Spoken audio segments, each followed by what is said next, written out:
Hello friends, दिग्गज academy के digital platform पर मैं आपका हार्दिक अभिनंदन करता हूं।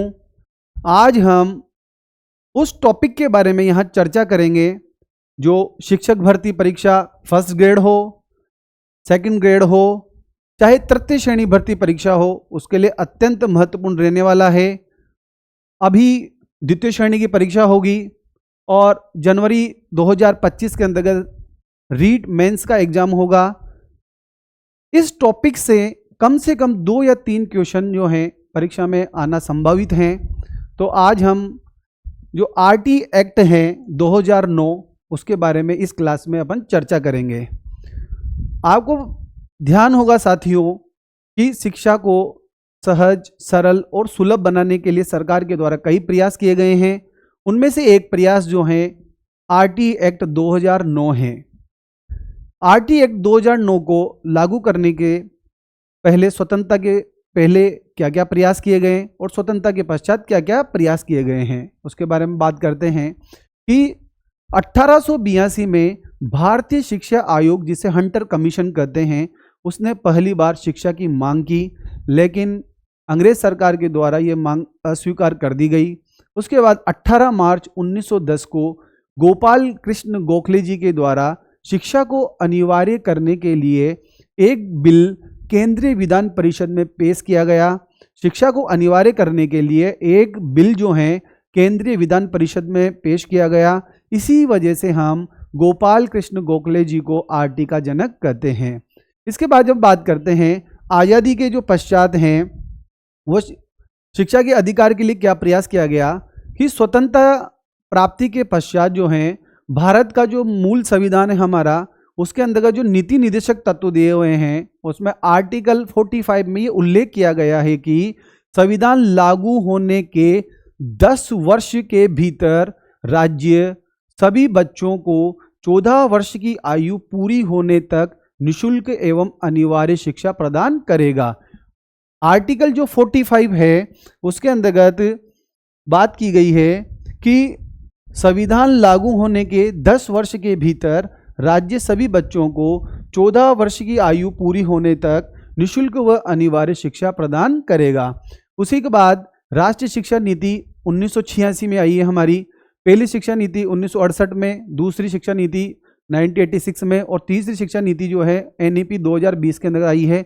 यहाँ हम राष्ट्रीय शिक्षा नीति 1986 के बारे में बात करते हैं कि इसने सिफारिश की कि 14 वर्ष तक के बच्चों का सार्वभौमिक नामांकन एवं विद्यालय में ठहराव सुनिश्चित किया जाए।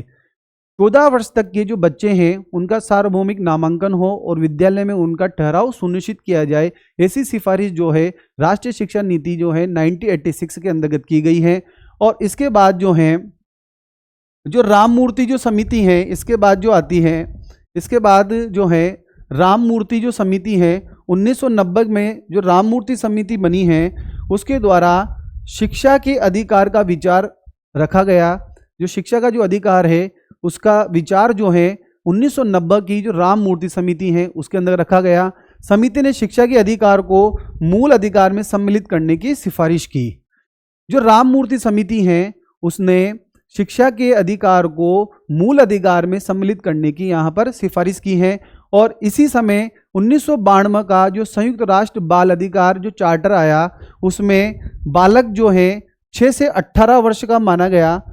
उसमें जो बालक हैं वो 6 से 18 वर्ष का माना गया और 6 से 18 वर्ष तक के बच्चों को शिक्षा के अधिकार सुनिश्चित करने का इसमें प्रावधान किया गया।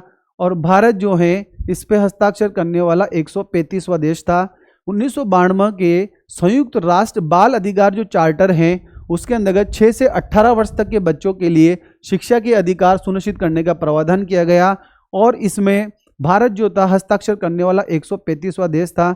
याद रखिएगा आप लोग कि संयुक्त राष्ट्र बाल अधिकार चार्टर में बालक किसे माना गया है, 6 से 18 वर्ष का जो है उसे हम बालक मानते हैं।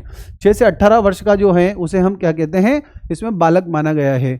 उसके बाद देखिए आप लोग, मोहिनी जैन बनाम कर्नाटक राज्य का जो विवाद हुआ था 1992 का था, उसमें मेडिकल कॉलेज में प्रवेश शुल्क विवाद को लेकर आया। विवाद अंतर्गत उच्च जो न्यायालय है उसने इस प्रकार की शिक्षा के अधिकार को जीवन के अधिकार के अंतर्गत शामिल किया। जो मोहिनी जैन बनाम कर्नाटक राज्य का जो विवाद था 1992 का, उसमें मेडिकल कॉलेज में प्रवेश से लेकर शुल्क विवाद जो था, उसके अंतर्गत हाई कोर्ट ने जो था, सुप्रीम कोर्ट ने इस प्रकार का फैसला दिया कि जो शिक्षा का जो अधिकार है वो जीवन जीने का जो अधिकार है आर्टिकल 21 के अंतर्गत शामिल किया जाएगा। लेकिन इसमें ये नहीं बताया कि कितनी वर्ष तक का बच्चा इसके अंदर शामिल होगा। उसके बाद देखिए आप लोग कि जो तपस मजदूमदार जो समिति है 1999 की और जयेश वर्मा जो समिति है उसने 14 वर्ष की आयु के बच्चों को निःशुल्क व अनिवार्य शिक्षा को आर्टिकल 21A के तहत मूल अधिकार में सम्मिलित करने की सिफारिश की। ये बहुत इंपॉर्टेंट बात है, इसे हम याद रखेंगे कि जो तपस मजदूमदार समिति 1999 की है और जयेश वर्मा जो समिति है उसने 14 वर्ष की आयु तक के बच्चों की निःशुल्क व अनिवार्य जो शिक्षा है उसे अनुच्छेद 21A के अंतर्गत शामिल करने की सिफारिश की है। इंपॉर्टेंट याद रखिएगा आप लोग कि किस समिति की सिफारिश के द्वारा जो निःशुल्क एवं अनिवार्य जो शिक्षा है उसे अनुच्छेद 21A में शामिल किया गया है। तो उसका आंसर है तपस मजूमदार समिति और जयेश वर्मा समिति की सिफारिश के आधार पर जो निःशुल्क अनिवार्य शिक्षा है उसे हम आर्टिकल 21A के तहत मूल अधिकार में सम्मिलित करते हैं। उसके बाद देखिए कि इसी क्रम में हमारे 86वां संविधान संशोधन 2002 के अंतर्गत किया गया। 86वां जो संविधान संशोधन जो हमारे संविधान में किया गया है उसके अंतर्गत 3 प्रकार का प्रावधान हुआ। एक तो मूल अधिकार 21A जोड़ा गया और आर्टिकल जो है नीति निर्देशक तत्वों का 45 उसमें संशोधन किया गया और मूल कर्तव्य जो था 11वां मूल कर्तव्य इसके अंतर्गत जोड़ा गया। तो सबसे पहले जो था 86वां जो संविधान संशोधन था उसके अंतर्गत जो हमारा मूल अधिकार है वो 21A जोड़ा गया। देखिए आप लोग इसके अंतर्गत जो 21A जो है इसमें क्या कहा गया कि 21A जो है इसके अंतर्गत कहा गया कि 6 से 14 वर्ष के बच्चों को निःशुल्क व अनिवार्य बाल शिक्षा का अधिकार उपलब्ध कराने हेतु राज्य कानून बनाएगा। जो मूल अधिकार जो है अनुच्छेद हमारा 21A जोड़ा गया इसके अंतर्गत 86वें संविधान संशोधन के द्वारा उसमें कहा गया, उसमें प्रावधान किया गया कि 6 से 14 वर्ष तक के बच्चों को निःशुल्क व अनिवार्य बाल शिक्षा का अधिकार उपलब्ध कराने हेतु राज्य विधि बनाएगा, राज्य कानून बनाएगा। दूसरा जो इसमें संशोधन हुआ कि जो हमारा आर्टिकल 45 है जो नीति निर्देशक तत्वों का उसमें संशोधन किया गया कि राज्य 6 वर्ष से कम उम्र के बच्चों के लिए शिक्षा, स्वास्थ्य और पोषण की व्यवस्था करेगा। पहले 6 से 14 वर्ष की बात कर रहे थे, फिर इसमें संशोधन होने के बाद नीति निर्देशक तत्वों में 45 में जो संशोधन हुआ उसमें कहा गया कि राज्य जो है 6 वर्ष से कम उम्र के बच्चों के लिए शिक्षा, स्वास्थ्य और पोषण की व्यवस्था करेगा। और तीसरा जो चेंज हुआ इसके अंतर्गत कि मूल कर्तव्य जो है हमारा 51A के अंतर्गत 11वां मूल कर्तव्य इसमें जोड़ा गया कि माता पिता संरक्षक का कर्तव्य 6 से 14 वर्ष तक के आयु के बच्चे को स्कूल भेजना है। माता पिता हैं, संरक्षक हैं और जो है संरक्षक का क्या कर्तव्य होगा कि 6 से 14 वर्ष के जो बच्चे हैं उनको वो विद्यालय भेजें। इस प्रकार इसके अंतर्गत 3 संशोधन किए गए। जो 86वां संविधान संशोधन हमारा 2002 के अंदर हुआ उसमें मूल अधिकार जो है उसमें अनुच्छेद 21A जोड़ा गया जिसमें 6 से 14 वर्ष के बच्चों को निःशुल्क एवं अनिवार्य शिक्षा का अधिकार दिया गया। दूसरा नीति निर्देशक तत्व हैं उसमें अनुच्छेद 45 में संशोधन किया गया कि राज्य जो है 6 वर्ष से कम उम्र के बच्चों के लिए शिक्षा, स्वास्थ्य और पोषण की व्यवस्था करे। और मूल कर्तव्य जो है 51A के अंतर्गत 11वां मूल कर्तव्य जोड़ा गया जिसमें प्रावधान किया गया कि जो माता पिता हैं, संरक्षक हैं, वो 6 से 14 वर्ष तक के बच्चों को स्कूल भेजे। इस प्रकार इस कानून के अंतर्गत इसमें संशोधन हुआ। जो 86वां संविधान संशोधन 2002 के अंतर्गत हुआ है उसमें मूल अधिकार की बात की गई, 21A जोड़ दिया गया। दूसरा है नीति निर्देशक तत्व अनुच्छेद 45 में संशोधन किया गया है और 51A के अंतर्गत 11वां मूल कर्तव्य इसके अंतर्गत जोड़ा गया है। अब अपन जो निःशुल्क एवं अनिवार्य बाल शिक्षा की बात करते हैं तो उसमें पहले निःशुल्क शिक्षा के बारे में बात करेंगे। निःशुल्क शिक्षा क्या होती है और अनिवार्य शिक्षा क्या होती है उसके बारे में हम बात करेंगे कि निःशुल्क शिक्षा है क्या। निःशुल्क शिक्षा का मतलब है कि 6 से 14 वर्ष आयु तक के जो बच्चे हैं उनको प्रारंभिक शिक्षा प्राप्त करने के लिए बालक का 1 रुपया भी खर्च नहीं होगा। मतलब 6 से 14 वर्ष आयु तक की प्रारंभिक शिक्षा प्राप्त करने तक बालक का 1 रुपया भी खर्च नहीं होगा, उसे हम निःशुल्क शिक्षा कहेंगे। अनिवार्य शिक्षा के अंतर्गत बात करें कि अनिवार्य शिक्षा है क्या। भाई अनिवार्य शिक्षा का मतलब होगा क्या कि भाई प्रवेश नामांकन की अनिवार्यता होगी, उपस्थिति की अनिवार्यता होगी और प्रारंभिक शिक्षा पूर्णता प्रमाण पत्र की अनिवार्यता होगी। अगर बच्चा प्रारंभिक शिक्षा पूर्ण करता है तो उसे प्रारंभिक शिक्षा पूर्णता प्रमाण पत्र देना अनिवार्य होगा। स्कूल में प्रवेश करता है तो नामांकन की अनिवार्यता होगी। अगर स्कूल में आता है तो उसकी उपस्थिति की अनिवार्यता होगी। तो यहाँ निःशुल्क और अनिवार्य दो जो शब्द हैं उनका अर्थ हमने समझा कि निःशुल्क का मतलब है कि 6 से 14 वर्ष तक का जो बच्चा है उसका प्रारंभिक शिक्षा पूर्ण करता है तब तक उसका 1 रुपया भी खर्च नहीं होना चाहिए, ऐसी राज्य व्यवस्था करेगा। अनिवार्य की बात करें तो प्रवेश की अनिवार्यता होगी, उपस्थिति की अनिवार्यता होगी और प्रारंभिक शिक्षा पूर्ण करने के बाद प्रमाण पत्र की अनिवार्यता होगी।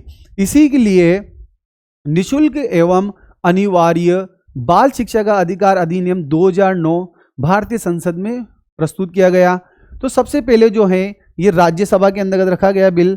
तो राज्यसभा, आपको पता है कि जो संसद है उसके 2 सदन होते हैं, एक तो राज्यसभा होती है और एक लोकसभा होती है।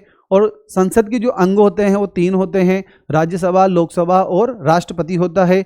जो बिल राज्यसभा में और लोकसभा में पेश किया जाता है और उसके बाद जब राष्ट्रपति उसके ऊपर साइन कर देते हैं तो कानून बन जाता है, फिर वो गजट में प्रकाशित होता है और तब से वो कानून लागू हो जाता है। तो संसद का जो हमारा जो स्थायी सदन है राज्यसभा, उसके अंतर्गत ये बिल 20 जुलाई 2009 को पारित किया गया। उसके बाद लोकसभा के अंतर्गत 4 अगस्त 2009 को ये पारित हुआ और 26 अगस्त 2009 को राष्ट्रपति महोदय के द्वारा इस पर हस्ताक्षर किए और ये अधिनियम पारित हुआ।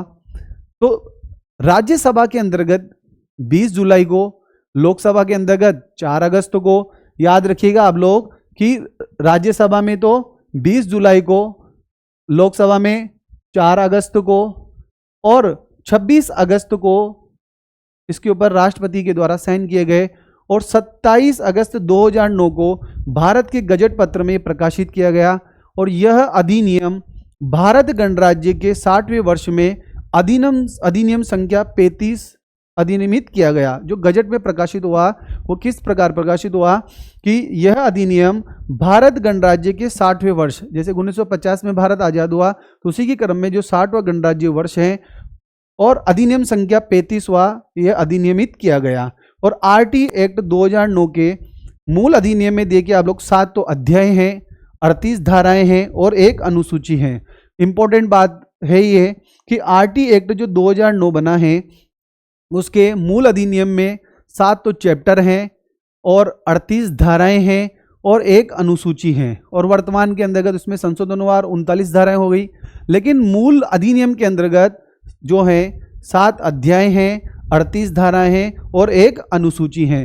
तो हम यहाँ पर इस बात को अच्छी तरह से याद करेंगे कि राज्यसभा में कब प्रस्तुत किया गया, 20 जुलाई को। लोकसभा में कब प्रस्तुत किया गया, 4 अगस्त को। राष्ट्रपति के द्वारा कब हस्ताक्षर हुए, 26 अगस्त को। और 27 अगस्त को एक गजट में प्रकाशित हुआ और भारत गणराज्य के 60वें वर्ष अधिनियम संख्या 35 के रूप में ये अधिनियमित होकर पास किया गया उसमें। और आरटी एक्ट का जो 2009 है उसके मूल अधिनियम के अंतर्गत जो है 7 अध्याय हैं, 38 धाराएं हैं और 1 अनुसूची है। अब देखिए आप लोग इस अधिनियम के अंतर्गत जो अभी वर्तमान समय तक 4 वर्ष के अंतर्गत जो संशोधन हुए हैं उसके बारे में पहले हम बात करते हैं कि पहला जो संशोधन हुआ है वो 2012 के अंतर्गत हुआ। दूसरा संशोधन जो है 2017 के अंतर्गत हुआ, तीसरा 2018 में और चौथा जो है 2022 के अंतर्गत संशोधन हुआ।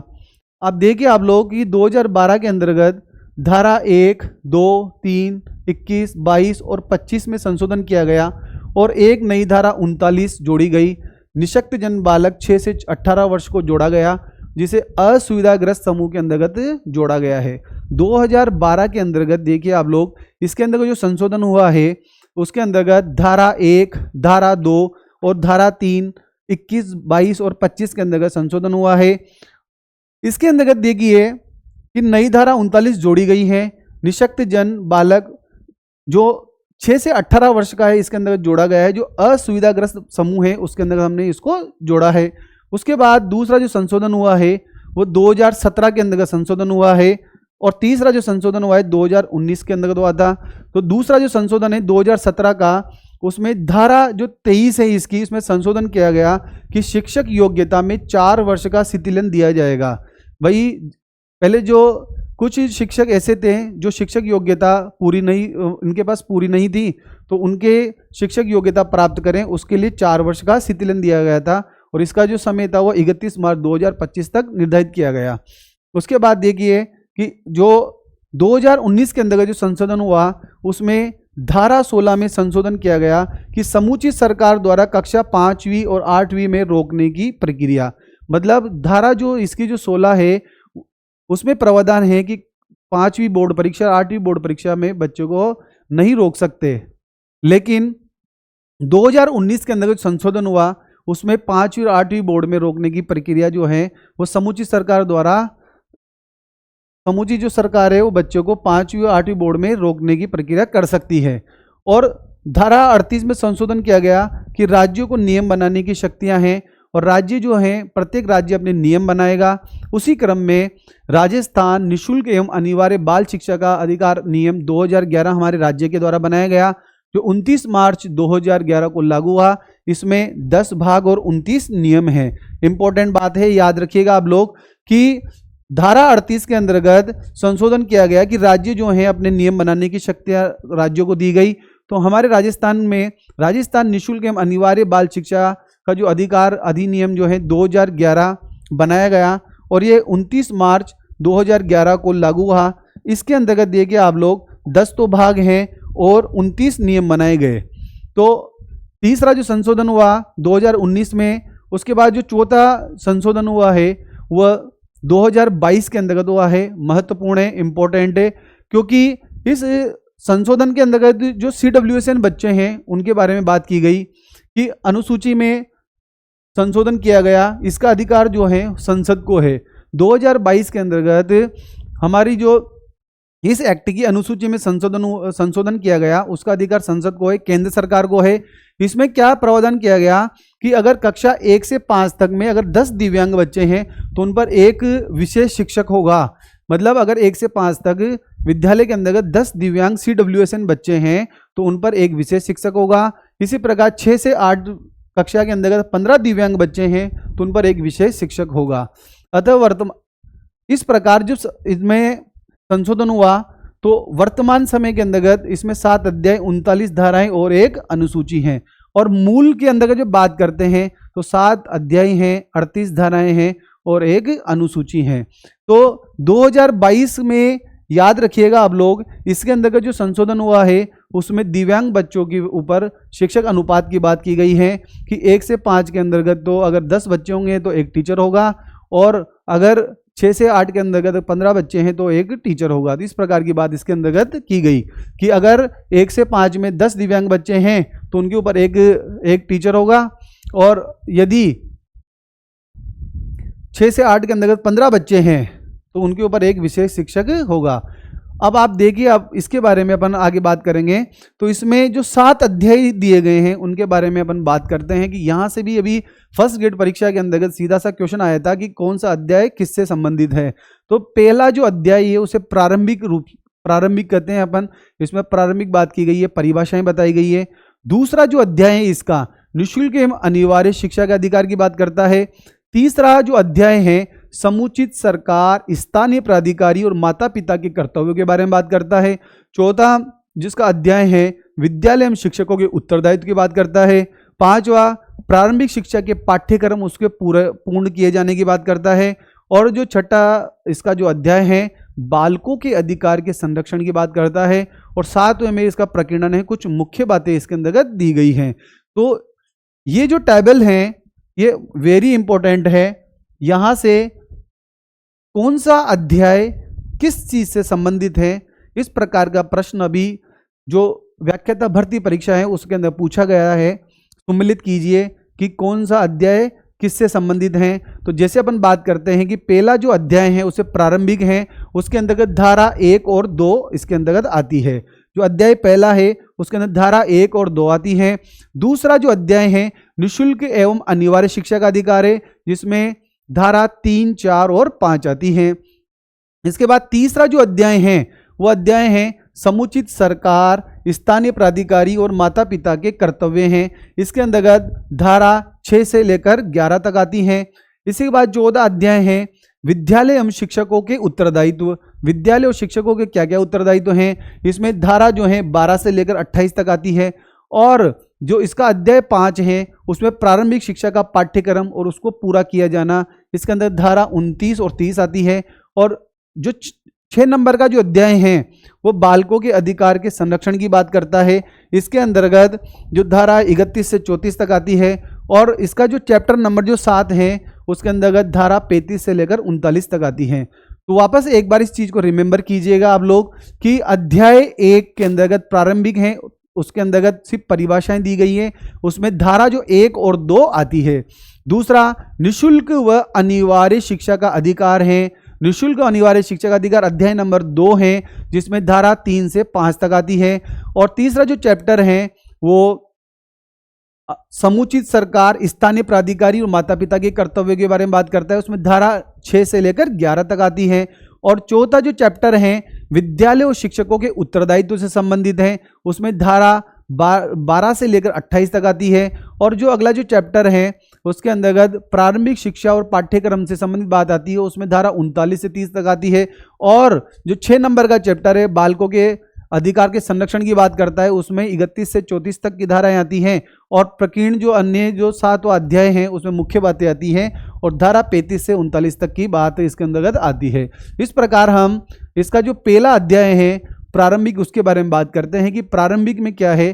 तो इसमें धारा 1 और 2 आती है। तो धारा 1 में क्या कहा गया है, संक्षिप्त नाम, इसमें संक्षिप्त नाम के बारे में बात की गई है और विस्तार और प्रारंभ के बारे में बात की है। इसमें धारा 1 के अंदर का संक्षिप्त नाम, विस्तार और प्रारंभ बताया गया है कि इस अधिनियम का संक्षिप्त नाम क्या होगा। इस अधिनियम का संक्षिप्त नाम निःशुल्क और अनिवार्य बाल शिक्षा का अधिकार अधिनियम 2009 होगा। इसका संक्षिप्त नाम निःशुल्क और अनिवार्य बाल शिक्षा का अधिकार अधिनियम 2009 होगा, जिसे अपन आरटी एक्ट 2009 कहते हैं। इसका जो विस्तार है जम्मू कश्मीर राज्य के सिवाय संपूर्ण भारत में होगा। फिर अभी जो जम्मू कश्मीर जो था उसे हम उसको विशेष राज्य का जो दर्जा दिया गया था वो समाप्त करने के बाद ये जम्मू कश्मीर में भी लागू हो गया। जो अनुच्छेद 370 के विशेष प्रावधान जम्मू कश्मीर से हटा दिए गए हैं, अतः ये अधिनियम जम्मू कश्मीर और लद्दाख केंद्र शासित प्रदेश में भी लागू हैं। और ये जो कानून है वो 1 अप्रैल 2010 से पूरे भारत में लागू हुआ था। बहुत इंपॉर्टेंट क्वेश्चन है कि आरटी एक्ट 2009 भारत में कब लागू हुआ था, वो 1 अप्रैल 2010 को यह लागू हुआ था। तो धारा 1 इसका संक्षिप्त नाम के बारे में बात करती है, इसके विस्तार के बारे में बात करती है, इसका प्रारंभ कब हुआ उसके बारे में बात करती है। तो इसका जो विस्तार है वो पूरे भारत के अंतर्गत हुआ और 1 अप्रैल 2010 से ये जो कानून है पूरे भारत के अंतर्गत लागू हुआ। और वर्ष 2012 में संशोधन के द्वारा इसमें उपधारा 4 और 5 जोड़ी गई और संविधान के अनुच्छेद 29 और 30 के अधीन रहते हुए इस अधिनियम के उपबंध बालकों को निःशुल्क एवं अनिवार्य शिक्षा के अधिकार प्रदान करने की में लागू किए गए हैं। तो सबसे इंपॉर्टेंट बात यहाँ पर पढ़ी है हमने कि शॉर्ट रूप में अपन बात करें कि पहला जो इसकी जो धारा है वो किससे संबंधित है। इसकी जो पहली जो धारा है वो संबंधित है संक्षिप्त नाम से। तो संक्षिप्त नाम क्या है इसका, आरटी एक्ट 2009 इसका संक्षिप्त नाम रहेगा। कब लागू हुआ था, 1 अप्रैल 2010 से ये पूरे भारत के अंतर्गत लागू हुआ था। तो शॉर्ट में हम बात करेंगे कि धारा 1 का संबंध किससे है, इसके संक्षिप्त नाम से है और ये कब लागू हुआ था। तो आरटी एक्ट 2009 इसका संक्षिप्त नाम रहेगा और 1 अप्रैल 2010 से ये संपूर्ण भारत के अंतर्गत लागू हुआ। उसके बाद इसके बाद करते हैं इसका जो धारा 2 है वो बात करता है परिभाषा से संबंधित में। परिभाषा क्या है कि इसमें समुचित सरकार किसे कहेंगे, कैपिटेशन फीस क्या होगी, प्रति व्यक्ति फीस क्या होगी, बालक किसे कहेंगे। तो समुचित सरकार किसे कहेंगे, देखो अगर केंद्र सरकार के क्षेत्र में जो विद्यालय होंगे तो वहाँ समुचित सरकार केंद्र सरकार होगी। राज्य सरकार के क्षेत्र में अगर विद्यालय हैं तो वहाँ समुचित सरकार राज्य सरकार होगी और यूटी के अंतर्गत अगर विद्यालय है तो वहाँ समुचित सरकार संघ राज्य सरकार होगी। तो ऐसा विद्यालय जो केंद्र सरकार संघ राज्य क्षेत्र के प्रशासक द्वारा स्थापित नियंत्रित संचालित होता है के लिए समुचित सरकार केंद्र सरकार होगी। संघ व राज्य क्षेत्र अपने अपने अधिकार क्षेत्र में इसे लागू करेंगे। तो समूची सरकार में अगर केंद्र सरकार के अधीन अगर कोई स्कूल है तो समूची सरकार केंद्र सरकार होगी, और अगर यूटी के अंडर में अगर कोई विद्यालय है तो समूची सरकार संघ राज्य सरकार होगी, और अगर राज्य सरकार के अधिकार क्षेत्र के अंतर्गत विद्यालय है तो समूची सरकार राज्य सरकार होगी। इसी प्रकार देखिए प्रति व्यक्ति फीस, कैपिटेशन फीस जो है शुल्क, विद्यालय द्वारा निर्धारित शुल्क के अतिरिक्त किसी भी प्रकार का भुगतान, ये जो अनुदान लिया जाए उसे हम प्रति व्यक्ति फीस के नाम से जानते हैं कि प्रति व्यक्ति फीस क्या होगी, कैपिटेशन शुल्क क्या होगा, कैपिटेशन फीस क्या होगी कि विद्यालय के द्वारा निर्धारित शुल्क के अतिरिक्त किसी भी प्रकार का अगर ये भुगतान या डोनेशन अगर बच्चे से लिया जाता है तो उसे प्रति व्यक्ति फीस कहेंगे। और इस एक्ट के अंतर्गत बालक किसे माना गया है, 6 से 14 वर्ष की आयु का जो बच्चा है उसे हम बालक कहेंगे। इसमें बालिका और बालक की जो उम्र है वो 6 से 14 वर्ष की होगी, तो बालक किसे कहेंगे, जिसकी आयु 6 से 14 वर्ष की होगी। और इंपॉर्टेंट बात है जिसमें असुविधाग्रस्त समूह का बालक, अलाभित बालक या असुविधाग्रस्त समूह का बालक किसे कहेंगे, एससी का बालक हो, एसटी का बालक हो, या सामाजिक तथा शैक्षणिक रूप से पिछड़े वर्ग का बालक हो, या सोशल इकोनॉमिक जो जनगणना है उसके आधार पर घोषित समूह का बालक हो, या वर्ष 2012 में जो संशोधन हुआ उसमें असुविधाग्रस्त समूह के बालक को निशक्त बालक जो है उसको भी इसके अंतर्गत शामिल किया गया है। जैसा कि हमने अभी संशोधन में पढ़ा था कि 2012 में संशोधन हुआ और निशक्त जो बालक हैं, जो CWSN चाइल्ड है, उसे भी हमने असुविधाग्रस्त समूह के अंतर्गत शामिल किया। तो असुविधाग्रस्त समूह में SC का बच्चा होगा, ST का बच्चा होगा, OBC के बच्चे हैं, या जो सामाजिक, सांस्कृतिक और आर्थिक रूप से भाषा, लिंग और अन्य कारक के आधार पर जो सरकार के द्वारा जो अधिसूचना के द्वारा घोषित जो बालक हैं वो भी इसके अंतर्गत शामिल होगा। और 2012 के अंतर्गत जो निशक्त बालक हैं उसको भी असुविधाग्रस्त समूह के अंतर्गत शामिल किया गया है। याद रखिएगा आप लोग, SC का बच्चा, ST और सामाजिक तथा शैक्षणिक रूप से पिछड़े वर्ग के बालक, और एक समूची सरकार द्वारा सामाजिक, सांस्कृतिक, आर्थिक, भौगोलिक, भाषाई, लिंग या अन्य कारक के आधार पर अधिसूचना द्वारा घोषित अलाभी समूह का जो बालक होगा वो भी इस असुविधाग्रस्त में आएगा। और CWSN जो बच्चा है उसे 2012 में असुविधाग्रस्त की श्रेणी में हमने शामिल किया है।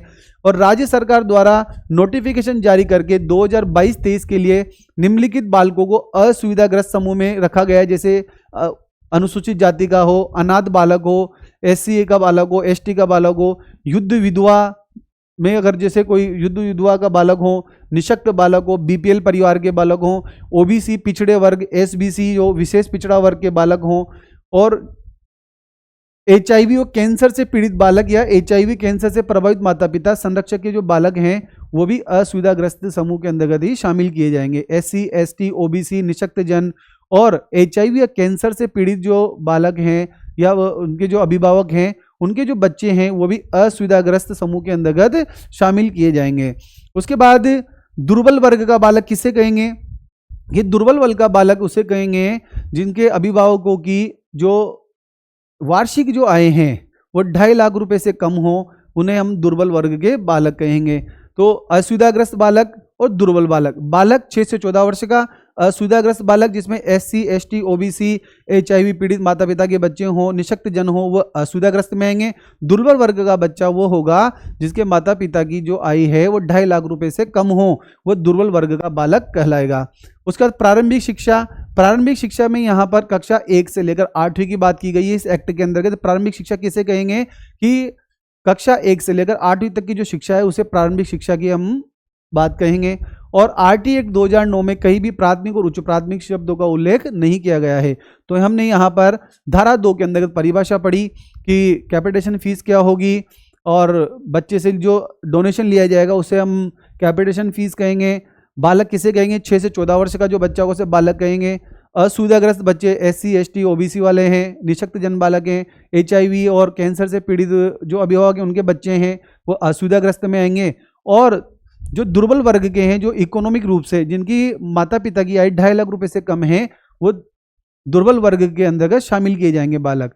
उसके बाद संरक्षक किसे कहेंगे, मतलब ऐसा व्यक्ति जिसकी देख रेख वो सुरक्षा में बालक रहता हो, चाहे उसके माता पिता हो, चाहे उसके कोई संरक्षक हो, वो इसके गार्जियन कहलाएंगे। ऐसा व्यक्ति जिसकी देखरेख और सुरक्षा में बालक हैं, इसमें प्राकृतिक संरक्षक या किसी न्यायालय या किसी कानून के तहत नियुक्त या घोषित व्यक्ति को संरक्षक कहा गया है, उसकी देखरेख सुरक्षा में बालक रहता है। मतलब बालक जिसकी देखरेख और सुरक्षा में रहता है उसे इस एक्ट के अंतर्गत संरक्षक कहा गया है। इंपॉर्टेंट बात है, स्थानीय प्राधिकारी किसे कहा गया है? इस एक्ट के अंतर्गत स्थानीय प्राधिकारी कौन है? नगर निगम, नगर परिषद, जिला परिषद और नगर पंचायत या गांव या शहर या नगर का कोई अधिकारी या संस्था जिसे विद्यालय पर नियंत्रण के लिए कानून के अंतर्गत प्राधिकृत किया गया है।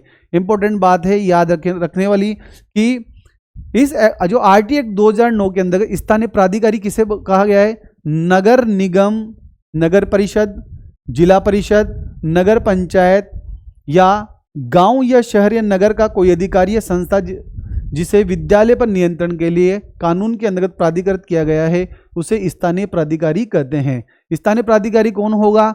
नगर निगम, नगर परिषद हो, जिला परिषद हो या नगर पंचायत या गांव या जो शहर का कोई अधिकारी जिसे विद्यालय पर नियंत्रण करने के लिए प्राधिकृत किया गया हो, वो इस कानून के अंतर्गत स्थानीय प्राधिकारी होगा। और उसके बाद देखिए कि राष्ट्रीय बाल संरक्षण आयोग, राष्ट्रीय बाल संरक्षण आयोग जो है, बाल संरक्षण अधिकार संरक्षण आयोग अधिनियम 2005 जो है उसकी धारा 3 के अंतर्गत गठित किया गया है। राष्ट्रीय बाल अधिकार संरक्षण जो बालकों के जो अधिकार हैं उनके संरक्षण करने का कार्य करता है कि बालों के अधिकारों का हनन तो नहीं हो रहा है। उसके लिए जो बाल अधिकार संरक्षण आयोग अधिनियम 2005 की धारा 3 के अंतर्गत गठित किया गया है। माता पिता, किसी बालक के प्राकृतिक या सौतेले माता पिता या ऐसे माता पिता जिन्हें बच्चे या बालक को गोद लिया है, इस एक्ट में उन्हें माता पिता कहेंगे। विद्यालय, विद्यालय से अर्थ है प्रारंभिक शिक्षा 1 से 8 तक देने वाला सरकार के द्वारा मान्यता प्राप्त कोई स्कूल है, उसे हम विद्यालय कहेंगे। और यहाँ विद्यालय जो हैं उनको अपन, पहला विद्यालय सरकारी विद्यालय होगा, दूसरा विद्यालय जिसमें सरकार जो है अपनी जो हिस्सेदारी है, जैसे पब्लिक पार्टनरशिप और सरकार की जो हिस्सेदारी है उससे सहभागिता वाला विद्यालय होगा। तीसरा विद्यालय विशेष विद्यालय जैसे मिलिट्री स्कूल है, नवोदय स्कूल है। और चौथा विद्यालय निजी विद्यालय। तो विद्यालय की जब बात करेंगे अपन कि विद्यालय जो होंगे समुचित सरकार या स्थानीय प्राधिकारी द्वारा नियंत्रित, संचालित और स्थापित कोई विद्यालय जैसे सरकारी विद्यालय हैं। दूसरा विद्यालय कौन सा होगा? समुचित सरकार, स्थानीय प्राधिकारी द्वारा आवर्ती खर्चों की पूर्ति हेतु पूर्णतः अंशतः वित्तीय सहायता अनुदान प्राप्त स्कूल। मतलब इसके अंतर्गत ऐसा विद्यालय जिसमें सरकार की हिस्सेदारी हो उसे हम वित्तीय सहायता अनुदान प्राप्त स्कूल कहेंगे। तीसरा विशेष श्रेणी के जो स्कूल होंगे जैसे अपन नवोदय स्कूल बोलते हैं, मिलिट्री स्कूल हैं, सैनिक स्कूल हैं। और चौथा है निजी स्कूल। तो स्कूल कितने प्रकार के हैं यहाँ पर एक्ट के अंतर्गत? 4 प्रकार के। एक तो सरकारी स्कूल होगा, दूसरा सरकार के अंशदान या अनुदान का जो है हिस्सेदारी से चलने वाले स्कूल होंगे, तीसरा विशेष श्रेणी के स्कूल होंगे और चौथे निजी स्कूल होंगे। तो स्कूल जो है एक्ट के अंतर्गत 4 प्रकार के बताए हैं। और इसमें एक परिभाषा है अन्वीक्षण प्रक्रिया। अन्वीक्षण प्रक्रिया का मतलब क्या है कि जब बालक का किसी विद्यालय में एडमिशन होता है तो उसका और उसके माता पिता का कोई टेस्ट नहीं लिया जाए, उसका साक्षात्कार नहीं लिया जाए। इस प्रकार की जो प्रक्रिया होती है वो अन्वीक्षण प्रक्रिया होती है कि बच्चे का और माता पिता का साक्षात्कार जो हो वो अन्वीक्षण प्रक्रिया होती है। देखिए यादृच्छिक प्रक्रिया रैंडमली मेथड के अतिरिक्त किसी अन्य बालक पर वरीयता देने के लिए प्रवेश के लिए अपनाई गई प्रक्रिया होती है, उसे अन्वीक्षण प्रक्रिया कहते हैं। इसके अंतर्गत प्रवेश परीक्षा हो सकती है बच्चे की और माता पिता का साक्षात्कार हो सकता है, तो उसे हम इस एक्ट के अंतर्गत अन्वीक्षण प्रक्रिया कहेंगे। उसके बाद विशेष श्रेणी या विनिष्ट वर्ग क्या होगा, ये बात कर ही लिया अपन ने कि नवोदय विद्यालय, सैनिक स्कूल जो हैं इस प्रकार के जो होंगे विशेष स्कूल होंगे। राज्य बाल अधिकार संरक्षण आयोग, जैसे राष्ट्रीय बाल अधिकार संरक्षण आयोग था उसी प्रकार जो राज्य बाल अधिकार संरक्षण आयोग जो है हमारे यहाँ पर गठित किया गया है। तो हमने यहाँ पर अध्याय जो इसका 1 था उसके बारे में हमने बात की। इसके अंदर धारा 1 में अपन ने बात की है सिर्फ संक्षिप्त परिचय उसका कब लागू हुआ, दूसरे में परिभाषाओं के बारे में बात की अपन ने। अब इसका जो धारा 2 है वो आती है इसका जो अध्याय 2 है वो निःशुल्क व अनिवार्य शिक्षा के अधिकार की बात करता है। तो धारा 3 में है निःशुल्क व अनिवार्य शिक्षा, और धारा जो 4 है वह अनामांकित व ड्रॉप आउट बच्चों को आयु के आधार पर प्रवेश दिया जाए, और धारा 5 है स्थानांतर प्रमाण पत्र। तो अध्याय 2 के अंतर्गत 3 धाराओं के बारे में बात करेंगे अपन। धारा 3 है निःशुल्क व अनिवार्य बाल शिक्षा, जिसमें 6 से 14 वर्ष का जो बालक है उसको नज़दीकी जो विद्यालय हैं उसके अंतर्गत निःशुल्क और अनिवार्य शिक्षा दी जाएगी। धारा 4 है, अनामांकित और ड्रॉप आउट कोई बच्चा है तो उसको आयु के आधार पर हम प्रवेश देंगे। कक्षा 6 जो कक्षा 1 का जो बच्चा होगा वह 6 वर्ष की उम्र का होगा। फिर उसके बाद उसकी जिस उम्र के अंतर्गत वो कक्षा स्कूल में प्रवेश लेता है तो उसको आयु के अनुसार उसे हम कक्षा में प्रवेश देंगे। और धारा 5 के अंतर्गत यदि बच्चा टीसी मांगता है तो जो संस्था प्रदान है उसे स्थानांतरण प्रमाण पत्र जारी करेंगे। तो धारा 3 का संबंध तो किससे है? निःशुल्क अनिवार्य बाल शिक्षा से। चौथा है, अनामांकित और ड्रॉप आउट जो बच्चे होते हैं उनको आयु के आधार पर कक्षा में प्रवेश दिया जाए। और धारा जो 5 है वो स्थानांतरण प्रमाण पत्र से संबंधित है। तो धारा 3 के बारे में जैसे मैंने बताया आपको कि निःशुल्क व अनिवार्य बाल शिक्षा का अधिकार है। इसके अंतर्गत जो बात की जा रही है कि 6 से 14 वर्ष का जो बच्चा है वो अपने नज़दीकी जो स्कूल के अंतर्गत प्रारंभिक शिक्षा पूरी होने तक निःशुल्क और अनिवार्य बाल शिक्षा प्राप्त करेगा। नेबरहुड स्कूल का जो नज़दीकी जो विद्यालय है उसका विचार कोठारी आयोग की सिफारिश पर लिया गया है। तो धारा 3 क्या कहती है कि निःशुल्क व अनिवार्य बाल शिक्षा का अधिकार 6 से 14 वर्ष का जो बच्चा है वो अपने नज़दीक के अंदर जो विद्यालय है उसके अंतर्गत प्रवेश लेकर अपनी बाल जो प्राथमिक शिक्षा है वो पूर्ण करे। उसके बाद आता है, कोई भी बालक ऐसे शुल्क या भुगतान के लिए उत्तरदायी नहीं होगा जो उसे प्रारंभिक शिक्षा पूरी करने से रोकता हो। बच्चे को कोई पैसे की बात नहीं की गई है यहाँ पर, क्योंकि निःशुल्क शिक्षा है। बहुनिशक्तता तथा गंभीर निशक्तता वाले जो बालक हो उन पर घर आधारित शिक्षा को चुनने का अधिकार है। ये 2012 के अंतर्गत जोड़ा गया था। उसके बाद जो इसकी जो धारा जो 4 है उसमें क्या बात की गई? अनामांकित और ड्रॉप आउट बच्चों को आयु के आधार पर प्रवेश दिया गया। यदि कोई बालक जो है 6 साल से ऊपर हो गया है और अभी तक स्कूल में प्रवेश नहीं लिया है तो अपनी प्रारंभिक शिक्षा पूरी करने से पहले ही स्कूल छोड़ चुका है तो उसकी आयु के अनुसार उसको कक्षा में प्रवेश दिया जाएगा। जैसा कि इस फॉर्मेट में दिखाया गया कि कक्षा 6 का जो बच्चा होगा, 6 वर्ष की जो उम्र का बच्चा होगा वो कक्षा 1 में प्रवेश लेगा, 7 का आयु का कक्षा 2 में, 8 का 3 में, 9 का 4 में, 10 का 5 में और 11 का 6 में और 12 का 7 में, 13 का 8 वर्ष, मतलब 14 वर्ष होते होते उसकी 8वीं कक्षा तक की पढ़ाई पूरी हो चुकी होगी। तो ये वाला क्वेश्चन आ जाता है कि यदि कोई बच्चा 10 वर्ष की उम्र का है और वो विद्यालय में प्रवेश करने के लिए आता है तो उसे आप किस क्लास के अंदर प्रवेश देंगे? तो उसका आंसर आएगा कक्षा 5 के अंतर्गत एडमिशन देंगे। क्योंकि इस प्रकार का जो टेक्निकल जो क्वेश्चन है, तार्किक क्वेश्चन परीक्षा में पूछा जा रहा है कि एक बच्चा आपके विद्यालय में एडमिशन के लिए आता है, वो 11 वर्ष की उम्र का होता है, तो आप उसको आयु के आधार पर किस कक्षा में प्रवेश देंगे? तो इस प्रकार आप 11 वर्ष के बच्चे को कक्षा 6 के अंतर्गत प्रवेश देंगे। इस प्रकार इसकी जो धारा जो यदि कोई बालक जो है प्रारंभिक शिक्षा में प्रवेश कर लिया उसने और उसे 14 साल के बाद भी अगर उसकी जो शिक्षा पूरी नहीं हुई है तो उसे प्रारंभिक शिक्षा पूरी करने का यहाँ पर अधिकार होगा। केंद्र सरकार के स्पष्टीकरण के अनुसार धारा 4 के प्रावधान निजी स्कूलों के लिए बाध्यकारी नहीं है। ये जो प्रावधान है वो निजी स्कूलों के लिए बाध्यकारी नहीं है। इसके बाद देखिए आप लोग कि धारा जो 5 है उसके अंदर अन्य विद्यालय में स्थानांतरण का अधिकार। देखो यहाँ पर सबसे पहले बात करें कि यदि बच्चे का दूसरी जगह पर अगर विद्यालय में जाना चाह रहा है पढ़ने के लिए या एक राज्य से दूसरे राज्य में जा रहा अध्ययन के लिए जा रहा है तो वो टीसी अगर मांगता है तो संस्था प्रदान क्या करें? उसे टीसी देगा।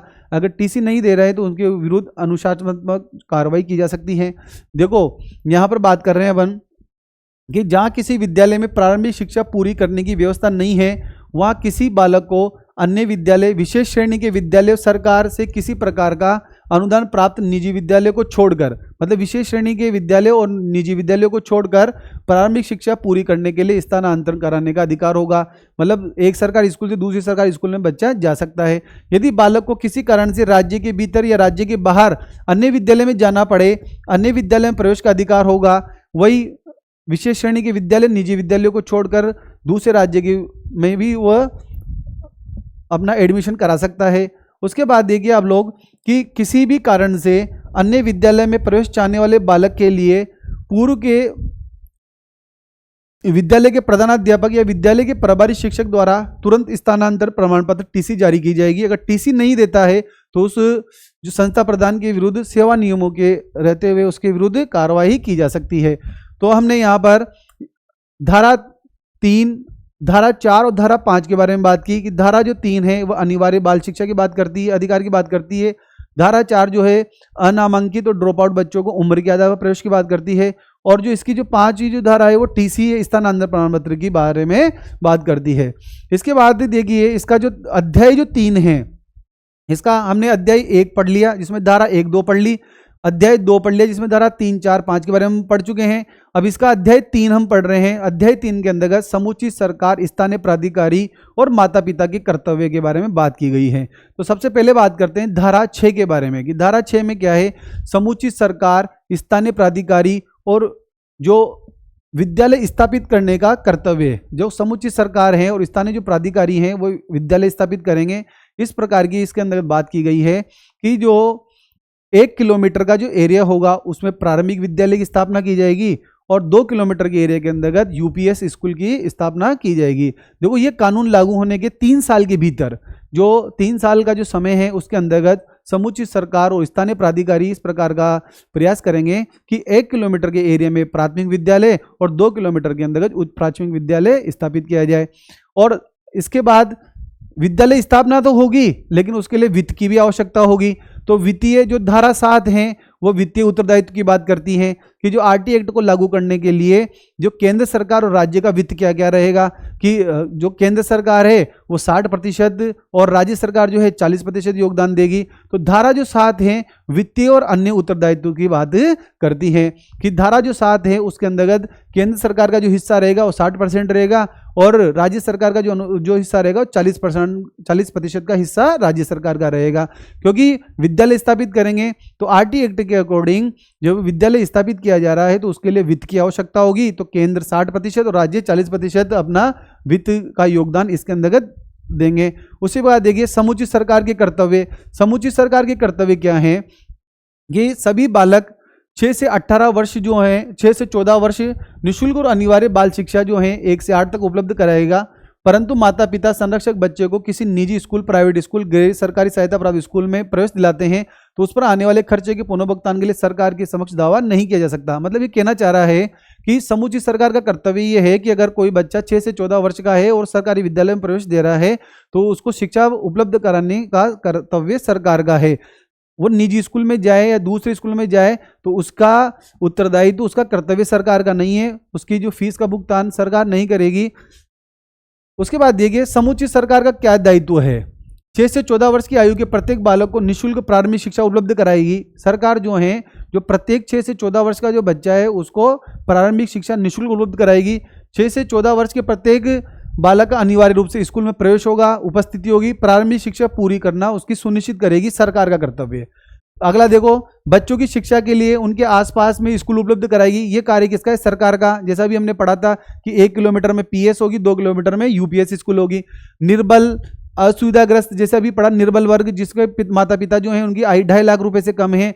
असुविधाग्रस्त बच्चे जो एससी के, एसटी के, ओबीसी के, वो जो बच्चे निःशक्तजन बच्चे हैं उनके प्रति भेदभाव न हो और प्रारंभिक शिक्षा पूरी करने में कोई बाधा न हो, ये भी कर्तव्य सरकार का है। प्रारंभिक शिक्षा के लिए आधारभूत सुविधाएं जैसे विद्यालय भवन, शिक्षक, शिक्षण अधिगम सामग्री की उपलब्धता, ये भी कर्तव्य सरकार का है। आयु के अनुसार कक्षा में प्रवेश दिए गए बालकों को अन्य बाल, जैसे कोई बच्चा है उसकी शिक्षा किसी कारणवश से अधूरी रही है और वह 10 वर्ष के उम्र में जाने के बाद विद्यालय आता है तो उसको जब हम एडमिशन देंगे तो जिस कक्षा स्तर का वो बच्चा होगा तो उस कक्षा स्तर तक लाने के लिए सरकार प्रयास करेगी कि वो बच्चा जो है उस कक्षा स्तर पर आए। तो देखिए आयु के अनुसार कक्षा में प्रवेश दिए गए बालक को अन्य बालकों के समान स्तर पर लाने के लिए विशेष प्रशिक्षण या प्रक्रिया सुविधा तय करना सुनिश्चित करेगी। धारा 4 के अनुसार प्रत्येक बालक का स्कूल में प्रवेश, उपस्थिति, प्रारंभिक शिक्षा पूरी करना सुनिश्चित करेगी। मॉनिटरिंग सरकार करेगी। अनुसूची में तय किए गए मान और मानक के अनुरूप अच्छी गुणवत्ता प्रारंभिक शिक्षा उपलब्ध कराना सुनिश्चित करेगी। भाई क्वालिटी एजुकेशन जो है उपलब्ध कराने का कर्तव्य भी सरकार का है। प्रारंभिक शिक्षा के लिए समय पर भाई जो पाठ्यचर्या और पाठ्यक्रम बनाया गया है उसे पूर्ण कराने की कर्तव्य भी सरकार का है।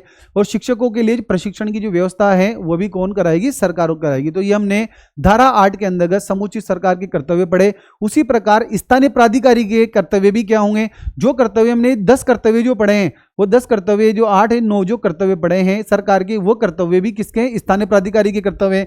जैसे स्थानीय प्राधिकारी कर्तव्य 9 में सभी बच्चों को निःशुल्क अनिवार्य शिक्षा उपलब्ध कराएगा यदि माता पिता संरक्षक, वही बात जो हमने पहले सरकार के कर्तव्य पढ़े थे। दूसरा भी वही कर्तव्य जो सरकार वाला है। प्राथमिक शिक्षा के लिए आसपास के स्कूल उपलब्ध में निर्बल असुविधाग्रस्त बालकों के लिए भेदभाव न हो, प्राथमिक शिक्षा पूरी करने में कोई बाधा न आए। इसी प्रकार ये जो हमने सरकार के जो कर्तव्य पड़े थे 10 कर्तव्य, वो कर्तव्य स्थानीय प्राधिकारी के भी होंगे। उसके अलावा देखिए जो 11, 12 और 13 नंबर का जो कर्तव्य वो प्राधिकारी का अलग रहेगा और 10 जो कर्तव्य सरकार के थे वो कर्तव्य प्राधिकारी के भी रहेंगे।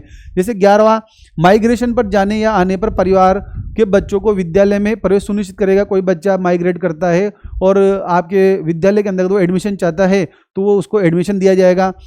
अपने अधिकार क्षेत्र में आने वाले स्कूल के कार्यों की मॉनिटरिंग करना और विद्यालय में वर्ष पर्यंत क्या क्या गतिविधियां होगी और शैक्षणिक कैलेंडर तय करना, ये स्थानीय प्राधिकारी के कर्तव्य होंगे। तो जो 10 कर्तव्य हमने पढ़ा था कि नज़दीकी क्षेत्र में विद्यालय स्थापना होनी चाहिए, बच्चों को प्रारंभिक शिक्षा पूर्ण करने वाली व्यवस्था होनी चाहिए और आयु के आधार पर प्रवेश होना चाहिए, पाठ्यक्रम होना, ये सारी जो कर्तव्य समुचित सरकार और प्राधिकारी के भी कर्तव्य हैं। और प्राधिकारी का जो कर्तव्य अधिकारी का वो माइग्रेट होने पर अगर कोई बच्चा अगर आपके विद्यालय में आता है तो उसे एडमिशन दें और अपने अधिकार क्षेत्र के अंतर्गत अगर कोई विद्यालय आ रहे हैं तो उनकी मॉनिटरिंग भी करें और विद्यालय के जो वार्षिक जो कैलेंडर है शैक्षणिक कैलेंडर वो बनाने का काम भी किसका है, स्थानीय प्राधिकारी का। इस पर धारा जो 10 हैं, 8 के अंतर्गत तो सरकार के कर्तव्य हैं, 9 के अंतर्गत किसके कर्तव्य हैं, स्थानीय प्राधिकारी के कर्तव्य हैं और धारा जो 10 हैं उसके अंदर माता पिता और संरक्षक के कर्तव्य हैं। माता पिता संरक्षक का जो कर्तव्य है हमें पता है कि प्रत्येक जो माता पिता हैं, अभिभावक हैं, संरक्षक हैं, उनकी जिम्मेदारी होगी कि बच्चे को अपने आसपास का जो विद्यालय है उसके अंतर्गत प्रवेश दिलाएं और बच्चे को नियमित रूप से भेजें। जैसा कि हमने बात करी थी कि जो हमारा मूल कर्तव्य है 51A के अंदर 11 मूल कर्तव्य जोड़ा गया था, वो माता पिता और संरक्षक का कर्तव्य होगा कि बच्चे को अपने नजदीकी विद्यालय में प्रारंभिक शिक्षा पूर्ण करने के लिए उसको प्रवेश दिलाए और उसको नियमित रूप से विद्यालय भेजे। इसी प्रकार धारा 11 जो है समुचित सरकार का विद्यालय पूर्व शिक्षा के लिए व्यवस्था करना। जैसा कि आर्टिकल जो 45 था उसके अंतर्गत जो नीति निर्देशक तत्व है उसमें कहा गया कि जो राज्य हैं वो 6 वर्ष से कम उम्र के बच्चे की पोषण की, स्वास्थ्य की और शिक्षा की व्यवस्था करेगा। तो धारा 11 अपने आप में बहुत इंपॉर्टेंट है कि समुचित सरकार का विद्यालय पूर्व शिक्षा के लिए व्यवस्था करना, जिसे अपन बोलते हैं early childhood care education, ECCE, early childhood care education की व्यवस्था कौन करेगा, समुचित सरकार करेगी। जो 6 वर्ष से कम उम्र के जो बच्चे हैं उनके स्वास्थ्य, पोषण और शिक्षा की जो व्यवस्था है वो समुचित सरकार करेगी। ये धारा 11 के अंतर्गत कहा गया है। और ECC का फुल फॉर्म याद रखिएगा आप लोग, अर्ली चाइल्डहुड केयर एजुकेशन। इसके बाद देखिए हमने अध्याय 3 के बारे में बात की। अध्याय 3 में धारा 6 से लेकर 11 तक हमने अध्ययन किया कि उसके अंतर्गत स्थानीय प्राधिकारी कर्तव्य कितने में है और सरकार के कर्तव्य 8 नंबर जो धारा है, 9 नंबर में प्राधिकारी कर्तव्य, 10 के अंतर्गत माता पिता के कर्तव्य और 11 के अंतर्गत समुचित सरकार का कर्तव्य होगा कि 6 वर्ष से कम उम्र के जो बच्चे हैं उन्हें ECCE जो है अर्ली चाइल्डहुड केयर एजुकेशन उपलब्ध कराए। इस प्रकार अपन अगला जो अध्याय लेके आए हैं जो है विद्यालय और शिक्षकों का दायित्व। अब बच्चा जो है विद्यालय में आ चुका है आपके पास, तो आपका विद्यालय में बच्चा जब प्रवेश कर चुका है तो विद्यालय का क्या दायित्व होगा, शिक्षकों का क्या दायित्व होगा। तो अध्याय 4 है विद्यालय और शिक्षकों के दायित्व की बात करता है। तो सबसे पहले बात करते हैं कि विद्यालय में प्रवेश के संबंध में विद्यालय का क्या कर्तव्य होगा। तो देखो धारा 12 क्या कहती है, विद्यालय के उत्तरदायित्व की सीमा। भाई विद्यालय जो है ना उसके अंतर्गत जो दुर्बल वर्ग के जो बच्चे हैं उनको 25% की जो उनकी कुल प्रथम कक्षा के अंतर्गत प्रवेश की जो सीमा है, जो RT की जो सीमा है उसके अंदर 25% जो है बच्चों को निःशुल्क एडमिशन दिया जाएगा। धारा 13 क्या कहती है कि कैपिटेशन शुल्क और अन्वीक्षण प्रक्रिया का नहीं होना। धारा 13 के अंतर्गत जब हमने पढ़ा था कि कैपिटेशन शुल्क मतलब बच्चे से किसी प्रकार का अनुदान नहीं लिया जाएगा और माता पिता और बच्चे का किसी प्रकार की, जैसे बच्चे की कोई प्रवेश परीक्षा नहीं ली जाएगी, माता पिता का कोई साक्षात्कार नहीं लिया जाएगा, धारा 13 के अंदर है। 14 है आयु का सबूत, जो जन्म प्रमाण पत्र हैं वो इसका बच्चे का आयु का सबूत होगा। अगर बच्चे के पास जन्म प्रमाण पत्र नहीं है तो उस प्रवेश से उसको नहीं रोका जाएगा। और प्रवेश से 15 प्रवेश से इनकार नहीं, बच्चा पूरे वर्ष भर में कभी भी आए स्कूल में एडमिशन के लिए तो हम उस बच्चे को एडमिशन देंगे और उस बच्चे को कक्षा स्तर का करने का प्रयास करेंगे। उसके बाद देखो विद्यालय में 12 विद्यालय के उत्तरदायित्व की बात की कि 25% बच्चे को जो RT के अंदर 25% जो है निःशुल्क जो सीट है उसके ऊपर बच्चे को एडमिशन दिया जाएगा। 13 में कैपिटेशन शुल्क और अन्वीक्षण प्रक्रिया न होना, आयु का सबूत, और 15 में प्रवेश से बच्चे को इनकार नहीं किया जाएगा। उसके बाद देखो 16 नंबर की धारा क्या कहती है, रोकने और निष्कासन का प्रतिषेध। मतलब कहना क्या है इसका, धारा 16 में क्या बात कही गई है कि जो बच्चा है चाहे 5वीं कक्षा में पढ़ रहा हो या 8वीं बोर्ड परीक्षा में रहा हो, बच्चे को 8वीं तक नहीं रोक सकते किसी भी कक्षा में, उसको अगले कक्षा में क्रमोन्नत करना पड़ेगा। लेकिन इसके अंदर जब संशोधन हुआ 2019 में, तो समुचित सरकार जो है कक्षा 5वीं और 8वीं बोर्ड परीक्षा के अंतर्गत उस बच्चे को रोक सकती है। उसको रोकने का अधिकार जो है समुचित सरकार के पास है। बच्चे को 8वीं कक्षा पूर्ण होने तक स्कूल से निष्कासन नहीं किया जा सकता, इसका प्रतिषेध है इसके अंतर्गत 16 के अंतर्गत। 17 में क्या है, शारीरिक और मानसिक दंड से बच्चे को, जो अध्यापक हैं न तो बच्चे को मानसिक रूप से प्रताड़ित करेंगे न शारीरिक रूप से प्रताड़ित करेंगे, न तो बच्चे को दंड दे सकते हैं न किसी विशेष प्रकार के उससे शब्दों से उसको मानसिक प्रताड़ित करेंगे। ये धारा 17 के अंदर आती है। विद्यालय की मान्यता की बात करते हैं। जो विद्यालय हैं, अगर सरकार से मान्यता प्राप्त विद्यालय ही संचालित किए जाते हैं। अगर बिना मान्यता के विद्यालय चलाएंगे तो 1 लाख रुपए का जुर्माना होगा और प्रति दिवस 10,000 रुपए का फाइन लगेगा। इसी प्रकार 19 के अंतर्गत विद्यालय के मान और मानक की बात की गई। जो अनुसूची के अंतर्गत जो मानक स्टैंडर्ड तैयार किए गए हैं उसके आधार पर विद्यालय होने चाहिए। अगर विद्यालय उस आधार पर नहीं है तो वही 1 लाख रुपए का जुर्माना और 10,000 रुपए प्रतिदिन के हिसाब से इसमें फाइन लगेगा। 20वीं में जो धारा 20 है उसके अंतर्गत अनुसूची में संशोधन की जो शक्ति है केंद्र सरकार के पास है। उसके बाद जो 21वीं है विद्यालय प्रबंधन समिति के बारे में बात करते हैं, एसएमसी के बारे में बात करते हैं कि जो विद्यालय के अंतर्गत जो विद्यालय की जो एक कमेटी होती है, एसएमसी बोलते हैं उसको, विद्यालय प्रबंधन समिति कहते हैं। इंपॉर्टेंट है, याद रखना। विद्यालय प्रबंधन समिति किसमें आती है, धारा 21 के अंदर आती है, जिसमें 15 सदस्य होते हैं। 15 जो सदस्य होते हैं, हमारे राजस्थान में 16 सदस्य हैं इसके, और इसके अंतर्गत जो माता पिता हैं वो इसके सदस्य होते हैं। और महिलाएं जो होती हैं इसके जो 50% जो हैं उसमें महिलाएं होती है। गणपूर्ति इसकी 33% होती है। इसका जो सचिव होता है संस्था प्रधान होता है, और अध्यक्ष जो होता है वो अभिभावक होते हैं। इसके बाद बात करते हैं, देखो विद्यालय की विकास योजना जो धारा 22 है वो बताती है कि एसएमसी जो है विद्यालय की विकास योजना बनाएगी। उसके बाद धारा 23 जो है शिक्षकों की नियुक्ति से संबंधित, उनकी अर्हता से संबंधित बात करती है। और धारा जो 24 है शिक्षकों के कर्तव्य के बारे में है। धारा जो 25 है छात्र शिक्षक अनुपात के बारे में बात करती है कि भाई छात्र शिक्षक अनुपात क्या रहना चाहिए, 1:30 रहना चाहिए, 1:35 रहना चाहिए। तो छात्र शिक्षक अनुपात के बारे में धारा जो है 25 बात कर देगी। और धारा 26 के अंतर्गत क्या प्रावधान है कि शिक्षकों की रिक्तियां भरा जाना, मतलब जो विद्यालय है उसमें 10% से ज्यादा रिक्ति जो शिक्षकों की नहीं रहेगी। शिक्षकों को गैर शैक्षणिक प्रयोजन के लिए प्रतिषेध, जो शिक्षकों को गैर शैक्षणिक कार्यों में नहीं लगाया जाएगा। धारा 37 इंपॉर्टेंट है कि शिक्षकों को गैर शैक्षिक कार्यों के अंतर्गत नहीं लगाया जाएगा, लेकिन चुनाव के अंतर्गत, आपदा है, जनगणना, इन कार्यों के अंतर्गत शिक्षकों को लगाया जा सकता है, लेकिन अन्य गैर शैक्षिक कार्यक्रम में नहीं लगाया जाएगा। दूसरा, शिक्षकों के द्वारा जो प्राइवेट ट्यूशन किया जाएगा उसके ऊपर प्रतिषेध है। जो बच्चे हैं कक्षा के, जो बच्चे हैं उनको वो प्राइवेट ट्यूशन नहीं कराएंगे, उसके ऊपर धारा जो 28 है उसके अंदर प्रावधान किया गया है। तो इस प्रकार हमने 12 से लेकर 28 तक की जो धाराएं हैं चैप्टर 4 के अंतर्गत उनको याद किया। एक बार वापस रिमेंबर करते हैं कि जो धारा नंबर 12 है उसमें विद्यालय का उत्तरदायित्व है कि वो 25% निःशुल्क जो है दुर्बल वर्ग के बच्चों को अपने यहाँ एडमिशन दे। दूसरा, धारा नंबर 13 जो है वो उसके कैपिटेशन शुल्क और अनुवीक्षण जो प्रक्रिया है उसके अंतर्गत इसका बच्चे का न तो प्रवेश परीक्षा ले, बच्चे से किसी प्रकार का अनुदान नहीं लिया जाए, माता पिता का साक्षात्कार नहीं हो, ये धारा 13 के अंतर्गत बात की गई है। धारा 14 जो है आयु के सबूत की बात करता है, जिसमें जन्म प्रमाण पत्र आयु का सबूत होगा, लेकिन अगर जन्म प्रमाण पत्र नहीं है तो बच्चे को विद्यालय में प्रवेश से नहीं रोका जा सकता।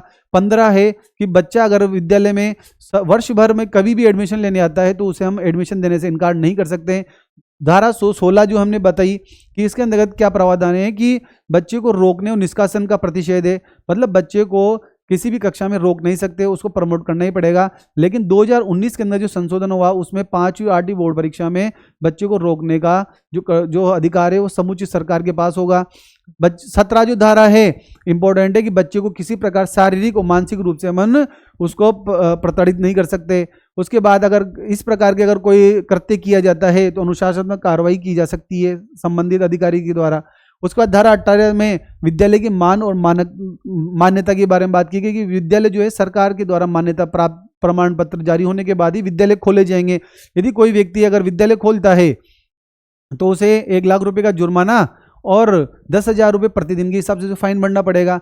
धारा 19 के अंतर्गत विद्यालय के कुछ स्टैंडर्ड हैं कि इसके क्या मानक होना चाहिए, उसके अंतर्गत क्या क्या स्टैंडर्ड होने चाहिए, वो अनुसूची के अंतर्गत वर्णित है। उस प्रकार अगर कोई विद्यालय अगर बिना मानक के खोला गया है तो उसके लिए भी 1 लाख रुपए का जुर्माना होगा और 10,000 रुपये प्रतिदिन के हिसाब से उसका फाइन होगा।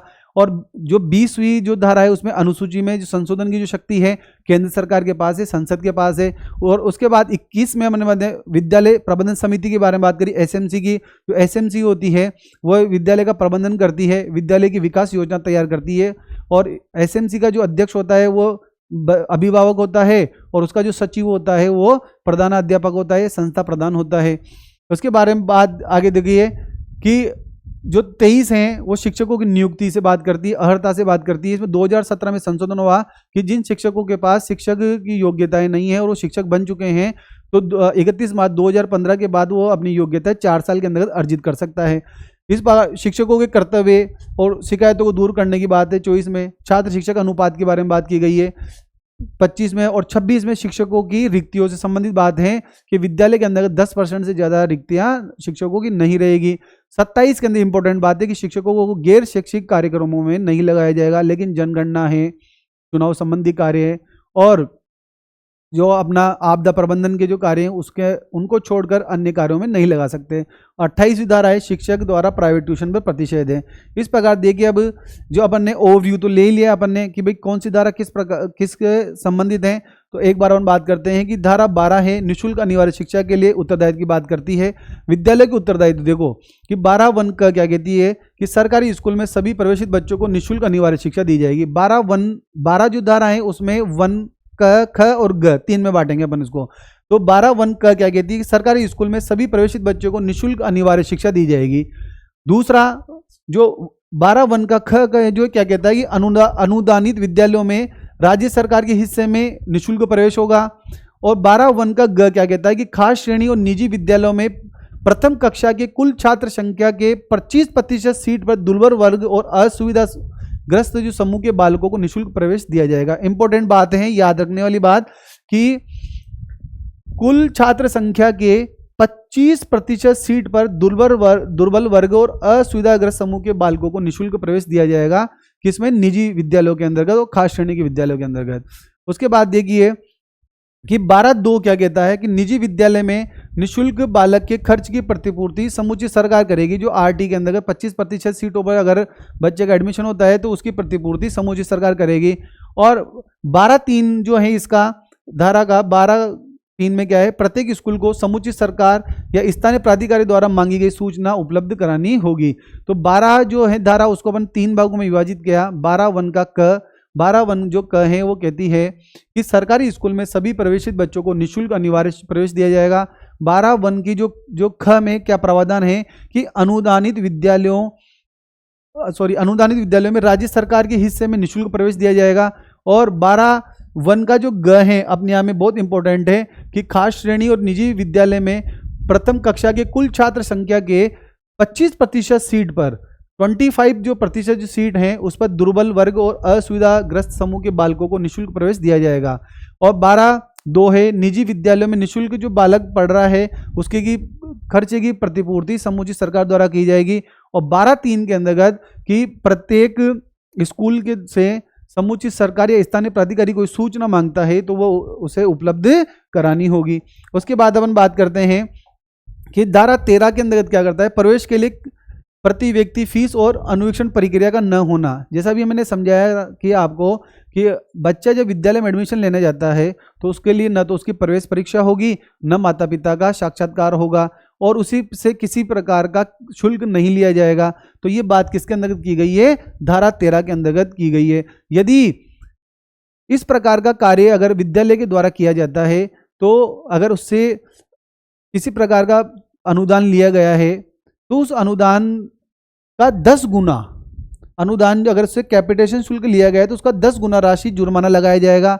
यदि माता पिता की साक्षात्कार बच्चे की प्रवेश परीक्षा ले ली गई है तो 25,000 रुपये का जुर्माना और अगर ये किया गया तो फिर 50,000 रुपये का जुर्माना विद्यालय पर लगाया जाएगा।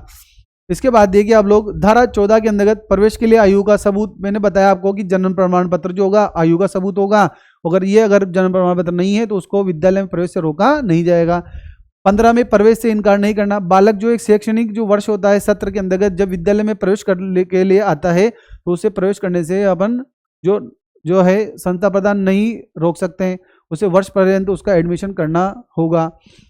और 6 माह देखिए, राज्य सरकार के अनुसार शैक्षिक सत्र के प्रारंभ की तिथि से 6 माह तक की अवधि तक कभी भी बालक प्रवेश ले सकता है और 2022-23 के लिए प्रारंभिक शिक्षा में प्रवेश वर्ष पर्यंत खुला रहेगा। मतलब ये तो 6 माह तक कभी भी आए बच्चे का एडमिशन करना है और 2022-23 से तो प्रारंभिक शिक्षा में ये नियम है कि शिक्षा में प्रवेश वर्ष पर्यंत खुला रहेगा, बच्चा कभी भी आएगा एडमिशन लेगा, लेकिन अध्यापकों का और संस्था का कर्तव्य होगा कि उसे कक्षा अनुरूप किया जाए।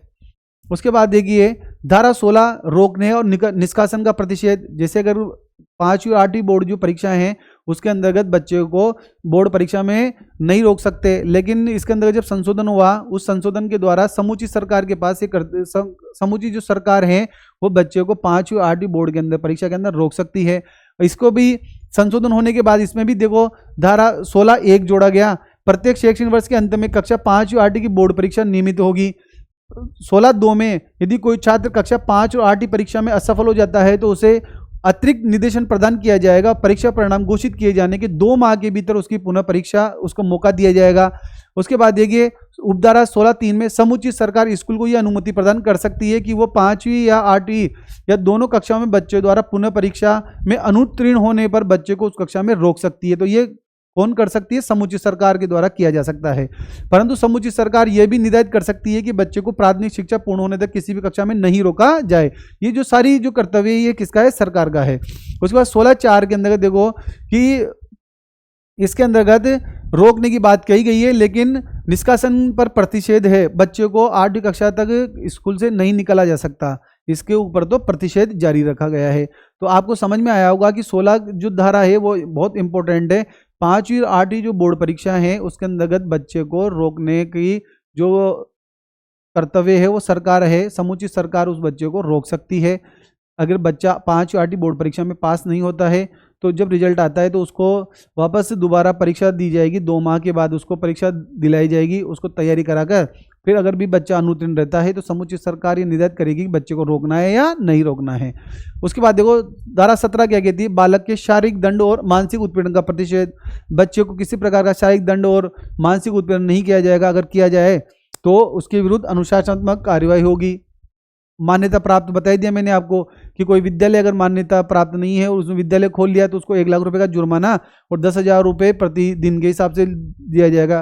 धारा 19 के अंतर्गत विद्यालय के मान मानक के बारे में बात करी कि विद्यालय के जो मान मानक के आधार पर अगर स्कूल नहीं खोला गया तो 1 लाख रुपये का जुर्माना होगा और प्रतिदिन के हिसाब से 10,000 रुपये उसके अंदर फाइन लगाया जाएगा। धारा 20 में अनुसूची में संशोधन का अधिकार किसके पास है? केंद्र सरकार के पास, संसद को है। उसके बाद विद्यालय प्रबंधन समिति के बारे में बात करिए अपन ने।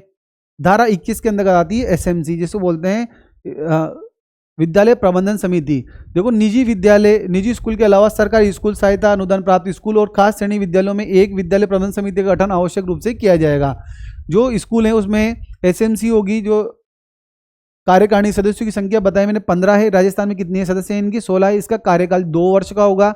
महिला जो सदस्य होंगे उसकी संख्या 50% होगी। इसका अध्यक्ष अभिभावक होगा और जो इसके जो अभिभावक होंगे वो 3/4 सदस्य इसके अभिभावक होते हैं।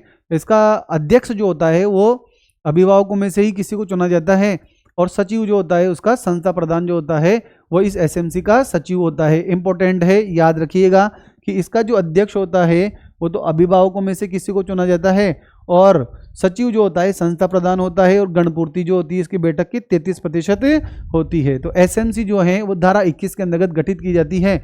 उसके बाद देखिए विद्यालय प्रबंधन समिति का क्या क्या कार्य होगा। विद्यालय प्रबंधन समिति का जो कार्य है एसएमसी के वो क्या क्या कार्य होंगे?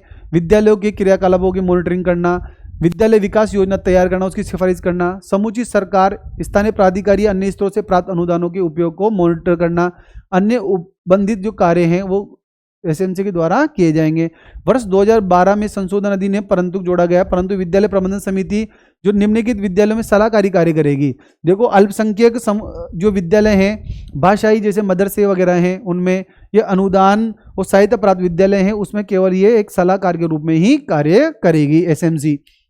इसके बाद देखिए आप लोग धारा 22 है विद्यालय विकास योजना। विद्यालय की जो विकास योजना है किसके द्वारा तैयार की जाएगी? एसएमसी के द्वारा तैयार की जाएगी। धारा 23 है शिक्षकों की नियुक्ति के लिए अर्हता की बात करता है। धारा जो 23 है वो शिक्षकों की नियुक्ति से संबंधित अर्हताओं से संबंधित बात करता है कि कोई व्यक्ति जिसके पास केंद्र सरकार द्वारा घोषित शैक्षिक प्राधिकारी द्वारा तय की गई न्यूनतम योग्यताएं हैं वो शिक्षक के रूप में नियुक्त करने के लिए पात्र होगा। केंद्र सरकार ने इस धारा के अधीन NCTE national council of teacher education को 23 अगस्त 2010 को शैक्षिक प्राधिकारी घोषित किया है। इंपॉर्टेंट क्वेश्चन है यहाँ से कि जो केंद्र सरकार के द्वारा जो एनसीटी है नेशनल काउंसिल टीचर एजुकेशन को 23 अगस्त 2010 को शैक्षिक प्राधिकारी घोषित किया गया है। इंपॉर्टेंट क्वेश्चन है, आ चुका है परीक्षा के अंतर्गत कि जो किस धारा के तहत एनसीटीई को शैक्षिक प्राधिकारी घोषित किया गया है, तो उसका आंसर है कि धारा 23 के अंतर्गत केंद्र सरकार के द्वारा NCTE national council teacher education को 23 अगस्त 2010 को शैक्षिक प्राधिकारी घोषित किया गया है।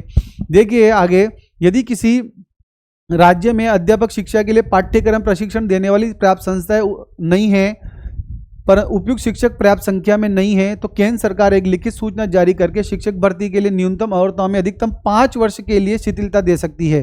पहले ये शिथिलता कितने की थी? 5 वर्ष की थी, लेकिन 2017 में संशोधन किया गया और 31 मार्च 2015 को नियुक्त किया गया, संशोधन हुआ। और यदि कोई अध्यापक इस प्रकार की योग्यता नहीं रखता है तो वो 4 वर्ष के भीतर ऐसी योग्यता हासिल करेगा। इस प्रकार की प्रावधान इस कानून के अंतर्गत किए गए हैं। आगे देखिए आप लोग, शिक्षक को दिया जाने वाला वेतन, भत्ते और सेवा नियम शर्तें समुचित सरकार द्वारा तय की जाएगी। तो धारा 23 के अंतर्गत शिक्षकों की जो नियुक्ति संबंधी अर्हताएं हैं और धारा 24 के अंदर शिक्षकों के क्या क्या कर्तव्य हैं। धारा 23 के अधीन नियुक्त शिक्षक निम्नलिखित कर्तव्यों का पालन करेगा। पहले विद्यालय में भाई शिक्षकों के क्या कर्तव्य होंगे? विद्यालय में उपस्थित होना, नियमित रूप से नियमित समय आना, पाठ्यक्रम को संचालित करना, निर्धारित समय पर पाठ्यक्रम को पूरा करना। इस प्रकार के जो कर्तव्य हैं वो किसके हैं? शिक्षक के हैं। जैसे विद्यालय में नियमित रूप से उपस्थित होना, समय पर आना, पाठ्यक्रम को पूरा कराना, उसके बाद निर्धारित समय पाठ्यक्रम को पूर्ण करना, प्रत्येक बच्चे को पढ़ने की स्तर और गति की जांच करना और उसके आधार पर शिक्षण योजना तैयार करना, माता पिता अभिभावक के बच्चे की उपस्थिति, नियमितता और शैक्षिक स्तर के बारे में नियमित जानकारी देना और सरकार द्वारा अन्य जो शैक्षिक कार्य हैं वो करना किसके कर्तव्य हैं? शिक्षकों के कर्तव्य हैं। कि अभिभावक जो हैं उनसे बच्चों के स्तर के बारे में चर्चा करें कि वे आपके बच्चे का क्या स्तर है।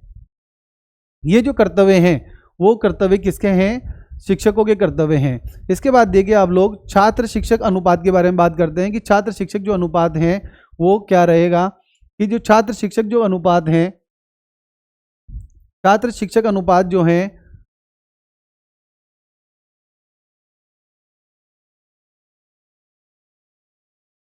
धारा जो 25 है वो छात्र शिक्षक अनुपात के बारे में बात करती है कि इस अधिनियम के पारित होने के 3 वर्ष के भीतर अनुसूची में तय किया गया है कि छात्र शिक्षक अनुपात बनाया जाएगा।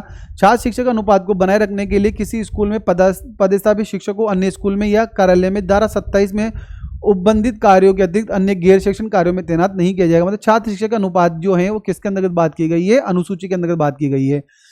उसके बाद धारा 26 है शिक्षकों की रिक्तियों को भरा जाना। सरकार द्वारा जो है वह शिक्षकों की रिक्तियां जो हैं वो पूर्ण करेगी और 10% से ज़्यादा रिक्ति विद्यालय के अंतर्गत नहीं रहेगी। तो 26 किससे संबंधित है? शिक्षकों की रिक्तियों को भरे जाने से संबंधित है। 27 क्या है? गैर शैक्षिक प्रयोजनों के लिए शिक्षकों को अभियोजित किए जाने के प्रतिषेध है। मतलब गैर शैक्षणिक कार्यों में शिक्षकों को नहीं लगाया जाएगा। लेकिन हमने बात की चुनाव के अंतर्गत, संसदीय चुनाव हो, चाहे लोकसभा का हो, विधानसभा का हो, और आपदा प्रबंधन का कार्य हो, चाहे जनगणना का कार्य हो, उसमें शिक्षकों को लगाया जा सकता है। लेकिन गैर शैक्षणिक कार्यों के अंतर्गत शिक्षकों को नहीं लगाया जा सकता। ये धारा 27 में प्रावधान है। धारा 28 में शिक्षक द्वारा प्राइवेट ट्यूशन पर प्रतिषेध किया गया है कि प्राइवेट ट्यूशन नहीं करेगा। इस प्रकार देखिए अध्याय 4 में हमने धारा 12 से लेकर 28 तक के बारे में हमने बात की। उसका अध्याय 5 आता है, वो प्रारंभिक शिक्षा के पाठ्यक्रम और उसको पूर्ण करने से संबंधित है। तो धारा 29 में क्या कहता है कि पाठ्यक्रम और उसको मूल्यांकन करना, मतलब पाठ्यक्रम और उसके मूल्यांकन की प्रक्रिया। भाई पाठ्यक्रम क्या होगा? पाठ्यक्रम जो है एनसीईआरटी के द्वारा तय किया जाएगा और राज्य के अंतर्गत आरएससीईआरटी के द्वारा निर्धारण किया जाएगा। पाठ्यक्रम पूर्ण होने के बाद उसका मूल्यांकन किया जाएगा, जो सीसीई के आधार पर उसका मूल्यांकन होगा। तो देखिए धारा 29 क्या कहती है, प्रारंभिक शिक्षा के लिए पाठ्यक्रम उसकी मूल्यांकन प्रक्रिया सरकार द्वारा लिखित सूचना द्वारा तय किए जाने वाले शैक्षिक अधिकारी संस्था द्वारा निर्देशन तय होगी। जैसे राजस्थान में ऐसे शैक्षिक प्राधिकारी संस्था का नाम RSCRT है, जबकि केंद्र सरकार में NCRT है। 14 अगस्त 2018 को 14/8/2018 को जो SCERT है उसका नाम क्या कर दिया गया है, RSCRT कर दिया गया है, उसको स्वायत्ता प्रदान की गई है और इसका नाम SIERT से RSCRT कर दिया गया है 14/8/2018 को। इंपॉर्टेंट डेट है, याद रखिएगा आप। उसके बाद देखिए भाई, केंद्र सरकार में जो NCERT का कार्य है वो यहाँ पर पाठ्यक्रम तैयार करने का काम RSCRT के पास है। सरकार द्वारा तय शैक्षिक अधिकारी संस्था प्रदान पाठ्यक्रम मूल्यांकन प्रक्रिया तैयार करते समय निम्नलिखित बातों का ध्यान रखिएगा। पाठ्यक्रम में क्या क्या चीजें ध्यान रखिएगी भाई, पाठ्यक्रम बाल केंद्रित होना चाहिए, बालकों का सर्वांगीण विकास होना चाहिए, पाठ्यक्रम ऐसा होना चाहिए कि बच्चा खुद करके सीखे, बच्चे का शारीरिक और मानसिक विकास हो, इस प्रकार का पाठ्यक्रम होना चाहिए। उसके बाद देखिए आप लोग, बाल केंद्रित होना चाहिए, शिक्षा का माध्यम जहां तक हो सके बच्चों की मातृभाषा के अनुरूप हो, स्कूल में भय मुक्त वातावरण हो ताकि बच्चा स्वयं सोच विचार कर निर्णय कर सके, बच्चों के ज्ञान को समझने और उसको उपयोग में लेने का सतत और व्यापक मूल्यांकन ये CCE प्रशिक्षण प्रक्रिया के दौरान ही हो। बच्चे का जो मूल्यांकन हो किसके द्वारा हो, CCE जो है सतत एवं व्यापक मूल्यांकन के द्वारा ही उसका मूल्यांकन हो। ये अध्याय 5 के अंतर्गत बात की गई। उसके बाद देखिए अध्याय 6 है, इसमें बालकों के अधिकार और संरक्षण की बात की गई है। इसके अंतर्गत धारा 31 से लेकर 34 तक है। आपको पता है कि बालकों के अधिकार में धारा 31 क्या कहती है, बालकों के अधिकार को मॉनिटरिंग करना, कि बालक अधिकार संरक्षण आयोग अधिनियम 2005 जो है धारा 3 के अधीन में राष्ट्रीय स्तर पर गठित एक जो है राष्ट्रीय बालक अधिकार संरक्षण आयोग, जो धारा 17 के अधीन राज्य स्तर पर गठित राज्य बाल अधिकार संरक्षण आयोग अधिनियम के अंतर्गत तय किए गए कार्यों के अतिरिक्त निम्नलिखित कार्यों का भी पालन करेगा। देखो क्या क्या कार्य होगा इसका, बालकों को प्रदान की गई अधिकारों की रक्षा, अधिकार जो है बच्चों के उनकी रक्षा के उपायों के प्रभावी क्रियान्वयन हेतु उनके परीक्षण समीक्षा करेगा, निःशुल्क और अनिवार्य शिक्षा के बालक के अधिकार संबंधी परिवादों की जांच करेगा, बाल अधिकार संरक्षण आयोग अधिनियम की धारा 15 और 24 के अधीन आवश्यक कार्रवाई करना, धारा 15-24 के अंतर्गत जांच पूरी होने के बाद कमीशन अभियोजन की तीव्रता के लिए तथा पीड़ित को अंतरिम राहत के लिए अनुदान ग्रांट प्रदान करने की अनुशंसा संबंधित सरकार को कर सकता है। मतलब बालकों के अधिकार को संरक्षण ये जो है बाल अधिकार संरक्षण आयोग करेगा। उसके बाद देखो दूसरा कार्य क्या होगा, निःशुल्क अनिवार्य शिक्षा के लिए बालक के अधिकार संबंधित किसी विषय में जांच करते समय वो शक्तियां होगी जो उक्त बालक अधिकार संरक्षण आयोग अधिनियम धारा 14 और 24 के अधीन प्रदान की गई, मतलब सिविल कोड का उसके पास अधिकार होगा। जहां किसी राज्य में राज्य बाल अधिकार संरक्षण आयोग गठित नहीं हुआ है, बाल अधिकार जो है आयोग गठित नहीं हुआ है,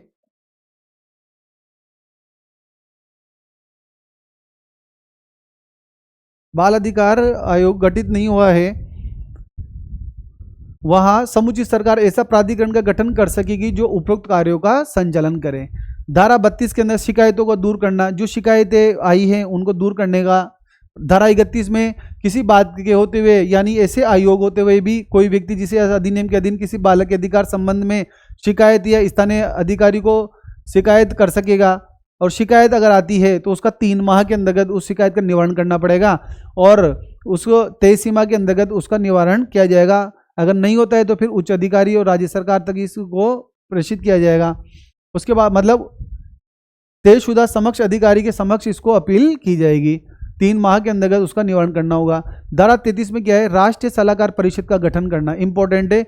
केंद्र सरकार एक अधिसूचना के द्वारा एक राष्ट्रीय सलाहकार परिषद का गठन करेगी। इस परिषद के अंदर अधिकतम 15 सदस्य होंगे, एक तो अध्यक्ष होगा और 14 इसके सदस्य होंगे। इसके अंतर्गत प्रारंभिक शिक्षा और बालक के विकास के क्षेत्र में अच्छे जानकार होंगे, ये जिन इन क्षेत्रों से व्यवहारिक अनुभव होगा वो इसके सदस्य होंगे। इसका जो अध्यक्ष होगा, राष्ट्रीय सलाहकार परिषद का जो अध्यक्ष होगा वो शिक्षा मंत्री होगा। इसके 6 पदेन सदस्य होंगे और 8 मनोनीत सदस्य जो सरकार के द्वारा होंगे। इस प्रकार राष्ट्रीय सलाहकार जो परिषद है उसके अंदर 15 सदस्य होंगे, एक तो अध्यक्ष होगा और 14 सदस्य होंगे। और राष्ट्रीय सलाहकार परिषद का जो कार्य है केंद्र सरकार को इस अधिनियम के उपबंधों के जो प्रभावी क्रियान्वयन के लिए परामर्श देना होता है। इसी प्रकार धारा 34 के अंतर्गत राज्य सलाहकार परिषद का गठन किया गया है। जैसे धारा 33 में राष्ट्रीय सलाहकार परिषद है, वैसी धारा जो 34 है उसमें राज्य सलाहकार परिषद का गठन किया गया है कि राज्य सरकार अधिसूचना द्वारा एक राज्य सलाहकार परिषद का गठन करेगी। उसमें भी वही कितने सदस्य होंगे, 15 सदस्य होंगे, एक अध्यक्ष होगा, 14 सदस्य होंगे और अध्यक्ष वहाँ पर भी शिक्षा मंत्री होगा। और ये राज्य सरकार को जो है इस अधिनियम के प्रभावी रूप से क्रियान्वयन के लिए परामर्श देंगे। जो RT एक्ट 2009 है उसका प्रभावी क्रियान्वयन हो उसके लिए जो परामर्श है वो राज्य सलाहकार परिषद के द्वारा दिया जाएगा। अब धारा जो 35 है, निर्देश जारी करने की शक्ति, निर्देश जारी करने की शक्ति जो है वो कैसे है, देखो केंद्र सरकार जो है वो किसको करेगी, समुचित सरकार स्थानीय प्राधिकारी को निर्देश जारी करेगी। समुचित सरकार स्थानीय प्राधिकारी विद्यालय प्रबंधन समिति को, और स्थानीय प्राधिकारी किसको, SMC को निर्देश जारी करेंगे। एक दूसरे को निर्देश जारी किया जाएगा। केंद्र सरकार तो किसको, समुचित सरकार स्थानीय प्राधिकारी को करेगी। समुचित सरकार स्थानीय प्राधिकारी, जैसे केंद्र सरकार है तो समुचित सरकार स्थानीय प्राधिकारी को करेगी। समुचित सरकार जो है स्थानीय प्राधिकारी को SMC को करेगा, और स्थानीय प्राधिकारी किसको करेगा, विद्यालय प्रबंधन समिति को निर्देश जारी करेगा। उसके बाद आता है अभियोजन के लिए पूर्व मंजूरी।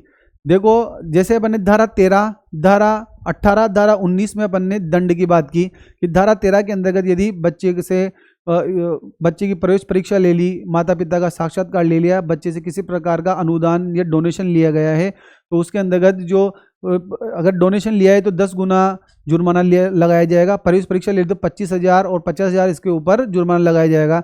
तो धारा 13 के अंतर्गत जो दंड की व्यवस्था है, धारा 18 के अंतर्गत बिना मान्यता के अगर स्कूल खोला तो 1 लाख रुपए जुर्माना, और 19 के अंतर्गत बिना स्टैंडर्ड का अगर मानक के आधार पर विद्यालय है तो उसमें भी 1 लाख रुपए का जुर्माना। तो इस प्रकार जो धारा 13, 18, 19 के अंतर्गत जो दंड जो है वो देने से पूर्व समुचित सरकार द्वारा 23 सक्षम अधिकारी से इसकी पूर्व अनुमति लेनी होगी।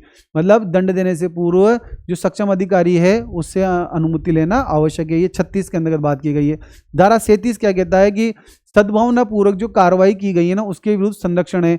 मतलब कि जो स्थानीय प्राधिकारी है, कोई अधिकारी है, कोई संस्था प्रधान है, अगर उसके द्वारा कोई इस कानून के तहत कोई सद्भावना पूर्वक कार्रवाई की जाती है तो उसके व्यक्ति के विरुद्ध न्यायालय में कोई भी वाद दर्ज नहीं किया जाएगा। देखो इस कानून के प्रावधानों को लागू करने की सद इच्छा के परिप्रेक्ष्य में लिए गए निर्णय हेतु केंद्र सरकार, राज्य सरकार, स्थानीय प्राधिकारी, केंद्रीय बालक अधिकार संरक्षण आयोग, राज्य बाल अधिकार संरक्षण आयोग, विद्यालय प्रबंधन समिति या अन्य व्यक्ति के विरुद्ध विद्यालय में कोई वाद दायर नहीं किया जा सकता। 38 जो है समुचित सरकार की नियम बनाने की शक्ति बात करता है कि समुचित सरकार जो है नियम बनाएगी, और इसी नियम के तहत हमारा जो सरकार, जो राजस्थान सरकार है उसने RT एक्ट 2009 के प्रावधानों को लागू करने के लिए अधिनियम की धारा 38 द्वारा प्रदत्त शक्तियों का प्रयोग करते हुए राजस्थान निःशुल्क एवं अनिवार्य बाल शिक्षा का अधिकार नियमावली 2011 निर्मित की, जिसकी अधिसूचना 29 मार्च 2011 को जारी की गई। इस नियमावली में 10 भाग हैं और 29 नियम का उल्लेख किया गया है। उसके बाद देखिए धारा 39 में कठिनाइयों को दूर करने की केंद्र सरकार की शक्ति है। अगर 2012 में इस अधिनियम में संशोधन किया गया और धारा 39 जोड़ी गई है। कठिनाइयों को दूर करना जो है केंद्र सरकार की शक्ति है। केंद्र सरकार के पास इस प्रकार का अधिकार होगा कि अगर इस कानून के अंदर कोई परेशानी आ रही है, कोई कठिनाई आ रही है तो उसको दूर करने की शक्ति केंद्र सरकार के पास होगी। परंतु 2012 में संशोधन में लागू होने तक 3 वर्ष के बाद इस धारा के तहत कोई आदेश जारी नहीं कर सकता। उसके बाद देखिए अनुसूची में बात करते हैं अपन। देखो अनुसूची में धारा 19 और 25 में बात करी। भाई धारा 19 में तो क्या है, मानक क्या होंगे स्कूल के, उसके बारे में बात की गई। 25 में अपन ने बात करी कि शिक्षकों का और जो बच्चे हैं उनका अनुपात क्या रहेगा। इंपॉर्टेंट क्वेश्चन है यहाँ तक, इसमें से क्वेश्चन आता है कि देखिए कक्षा 1 से 5वीं तक की बात कर रहा हूँ मैं, कि जो कक्षा 1 से 5वीं तक में जब बात करते हैं अपन कि कक्षा 1 से जो 5वीं तक के लिए अगर बच्चे अगर 60 हैं तो शिक्षक कितने होंगे, 2 शिक्षक होंगे। अगर 61 से लेकर 90 तक है तो 3 शिक्षक होंगे। मतलब 1:30 का रेशो है। कक्षा 1 से 5वीं तक का विद्यालय है उसमें 1:30, मतलब 60 बच्चों तक 2 शिक्षक होंगे। 61 से लेकर 90 तक 3 होंगे। 91 से लेकर 120 तक 4 होंगे। इस प्रकार मतलब 1:30 का जो रेशो है यहाँ पर रहने वाला है। लेकिन 150 बालकों से अधिक होने पर प्रधानाध्यापक का पद यहाँ पर सृजित होगा। तो 5 तो अध्यापक होंगे और 1 प्रधानाध्यापक होगा। और 200 बालकों से अधिक हो जाता है तो यह अनुपात 40:1 से अधिक नहीं होगा। मतलब प्रधानाध्यापक को छोड़ दें तो 40:1 से अधिक नहीं होगा। इस प्रकार 6ठी से 8वीं तक की बात करते हैं अपन तो यहाँ अनुपात होगा 35:1, मतलब 35 बच्चों पर 1 अध्यापक होगा। जैसे अपन बात करें कि कम से कम 1 शिक्षक, जैसे गणित विज्ञान का 1 अध्यापक होगा, सामाजिक अध्ययन वाला होगा और 1 भाषा अध्ययन का तो होगा ही सही। और प्रत्येक 35 बालकों के लिए कम से कम 1 शिक्षक होगा, मतलब 35:1 का रेशो यहाँ रहने वाला है और 1 से 5 में 1:30 का रेशो रहने वाला है। एक पूर्वकालिक अगर 100 बच्चे अगर यहाँ हो जाते हैं तो 100 बच्चों से अधिक अगर विद्यालय के अंदर होते हैं 6 से 8 में, तो एक प्रधानाध्यापक का पद सृजित होगा, उसमें पूर्वकालिक प्रधानाध्यापक होगा और निम्नलिखित के लिए अंशकालिक शिक्षक जैसे कला शिक्षा, स्वास्थ्य, शारीरिक शिक्षा, कार्यानुभव के शिक्षक होंगे यहाँ पर। तो हम यह बात कर रहे हैं कि जो 1 से 5 में तो 1:30 रहेगा और 6 से 8 में 1:35। उसी प्रकार देखो भवन कैसा होना चाहिए, जो स्टैंडर्ड भवन का है, जो मानक जो है 19 के, प्रत्येक शिक्षक के लिए कम से कम एक कक्षा और कार्यालय, भंडार, सह प्रधानाध्यापक कक्ष होना चाहिए, बाधा मुक्त पहुंच होना चाहिए, लड़के लड़कियों के लिए पृथक शौचालय होना चाहिए, सभी विद्यालयों के लिए सुरक्षित पर्याप्त जल व्यवस्था होनी चाहिए, दोपहर का भोजन पकाए जैसे कि रसोई होना चाहिए, खेल का मैदान होना चाहिए और सीमा उसकी चारों तरफ दीवार होनी चाहिए। इंपॉर्टेंट बात है ये वाली, एक शैक्षिक वर्ष में कार्य दिवसों कितने कार्य दिवस होने चाहिए और शिक्षक घंटों की कितनी न्यूनतम संख्या होनी चाहिए। तो कक्षा 1 से 5 में, जो कक्षा 1 से 5 है उसमें जो कार्य दिवस हैं वो 200 कार्य दिवस होंगे और 800 घंटे का शिक्षण होगा प्रति शैक्षणिक वर्ष के अंतर्गत, मतलब एक वर्ष के अंतर्गत 200 तो कार्य दिवस होंगे और 800 घंटे शिक्षण कार्य होगा कक्षा 1 से 5 में। इसी प्रकार कक्षा 6 से 8 तक का विद्यालय, उसमें कार्य दिवस जो होंगे 220 होंगे और जो शिक्षण जो घंटे होंगे वो कितने होंगे 1000। 1 से 5 में तो कितने हैं दिया कि 800 और 6 से 8 में कितने हैं 1000। कार्य दिवस की बात करते हैं कि 200 कार्य दिवस तो 1 से 5 में हैं और 6 से 8 के अंतर्गत 220 कार्य दिवस हैं। और घंटों की बात करें तो 1 से 5 में 800 घंटे हैं और 6 से 8 में 1000 जो घंटे हैं वो प्रति जो शैक्षणिक वर्ष के अंतर्गत रहेंगे। अब इसके बाद देखो शिक्षण के लिए प्रति सप्ताह कार्य घंटों की न्यूनतम योजना, मतलब 45 जो घंटे हैं इसके अंदर तैयारी के घंटे भी शामिल है प्रति सप्ताह, मतलब जो शिक्षक हैं उसके लिए 45 जो घंटे हैं वो तैयारी के साथ जो हैं वो प्रति सप्ताह न्यूनतम संख्या है। अध्यापन जो शिक्षण उपकरण होंगे, लाइब्रेरी होनी चाहिए, खेल सामग्री होना चाहिए। वर्ष 2012 में केंद्र सरकार द्वारा धारा 20 के अधीन प्रदर्शन शक्ति का प्रयोग करते हुए विद्यालय के मानक में संशोधन किया गया है। इसके बाद देखो आप 2022 के अंतर्गत आपको पता है कि जो अनुसूची में संशोधन हुआ उसमें CWSN बच्चों की बात की गई है। अगर कक्षा 1 से 5 तक अगर CWSN बच्चों की संख्या 10 हैं तो उन पर एक टीचर होगा और अगर 6 से 8 के अंतर्गत CWSN बच्चे 15 हैं तो उसके ऊपर एक टीचर होगा। मतलब यहाँ पर जो बात की गई है कि जो कक्षा 1 से जो 5 हैं, जो कक्षा 1 से 5 हैं अगर उसके अंतर्गत CWSN बच्चे हैं, अगर CWSN बच्चे हैं तो अगर 1 से 5 में अगर 10 बच्चे हैं तो एक शिक्षक उनके ऊपर नियुक्त होगा और 6 से 8 के अंतर्गत अगर 15 बच्चे हैं तो एक शिक्षक उन पर नियुक्त होगा। तो ये जो अनुसूची में संशोधन किया गया है यहाँ से क्वेश्चन बनने की संभावना अधिकतम है कि कक्षा 5 तक अगर दिव्यांग बच्चे 10 हैं तो उनके शिक्षक अनुपात 10:1 होगा और छात्र 15 हैं 6 से 8 में तो 15:1 का ये रेशो रहने वाला है। इस प्रकार हमने RT एक्ट 2009 जो है उसके 7 अध्याय 38 धाराएं और एक जो अनुसूची है उसके बारे में हमने यहाँ पर चर्चा की है कि पहला जो है प्रारंभिक से संबंधित है, दूसरा उसका निःशुल्क अनिवार्य शिक्षा से संबंधित है, स्थानीय प्राधिकारी के कर्तव्य हैं, बाल संरक्षण है, माता पिता के क्या कर्तव्य हैं और विद्यालय के क्या कर्तव्य हैं, पाठ्यक्रम संबंधी क्या है, बाल संरक्षण जो है। इस प्रकार हमने इसके जो 7 अध्याय हैं उनके बारे में चर्चा की है और आप जो हैं इस चैप्टर को अच्छे से तैयार कीजिए और अगली जो क्लास होगी उस क्लास के अंतर्गत हम इस चैप्टर से संबंधित जो अभ्यास प्रश्न बनते हैं वो आपके सामने प्रस्तुत करेंगे और आप इस चैप्टर को 2 बार 3 बार देखें और अपनी समझ को अच्छी तरह विकसित करें ताकि आपका क्वेश्चन जो है सही हो और आप सफलता प्राप्त करें और हमारा प्रयास भी इसी में सफल होगा जब आप सफल होंगे।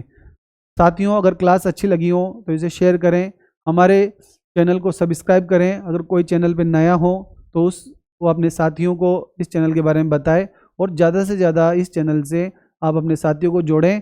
धन्यवाद। जय हिंद, जय भारत। मिलते हैं अगली क्लास के अंतर्गत अभ्यास प्रश्नों के साथ। धन्यवाद।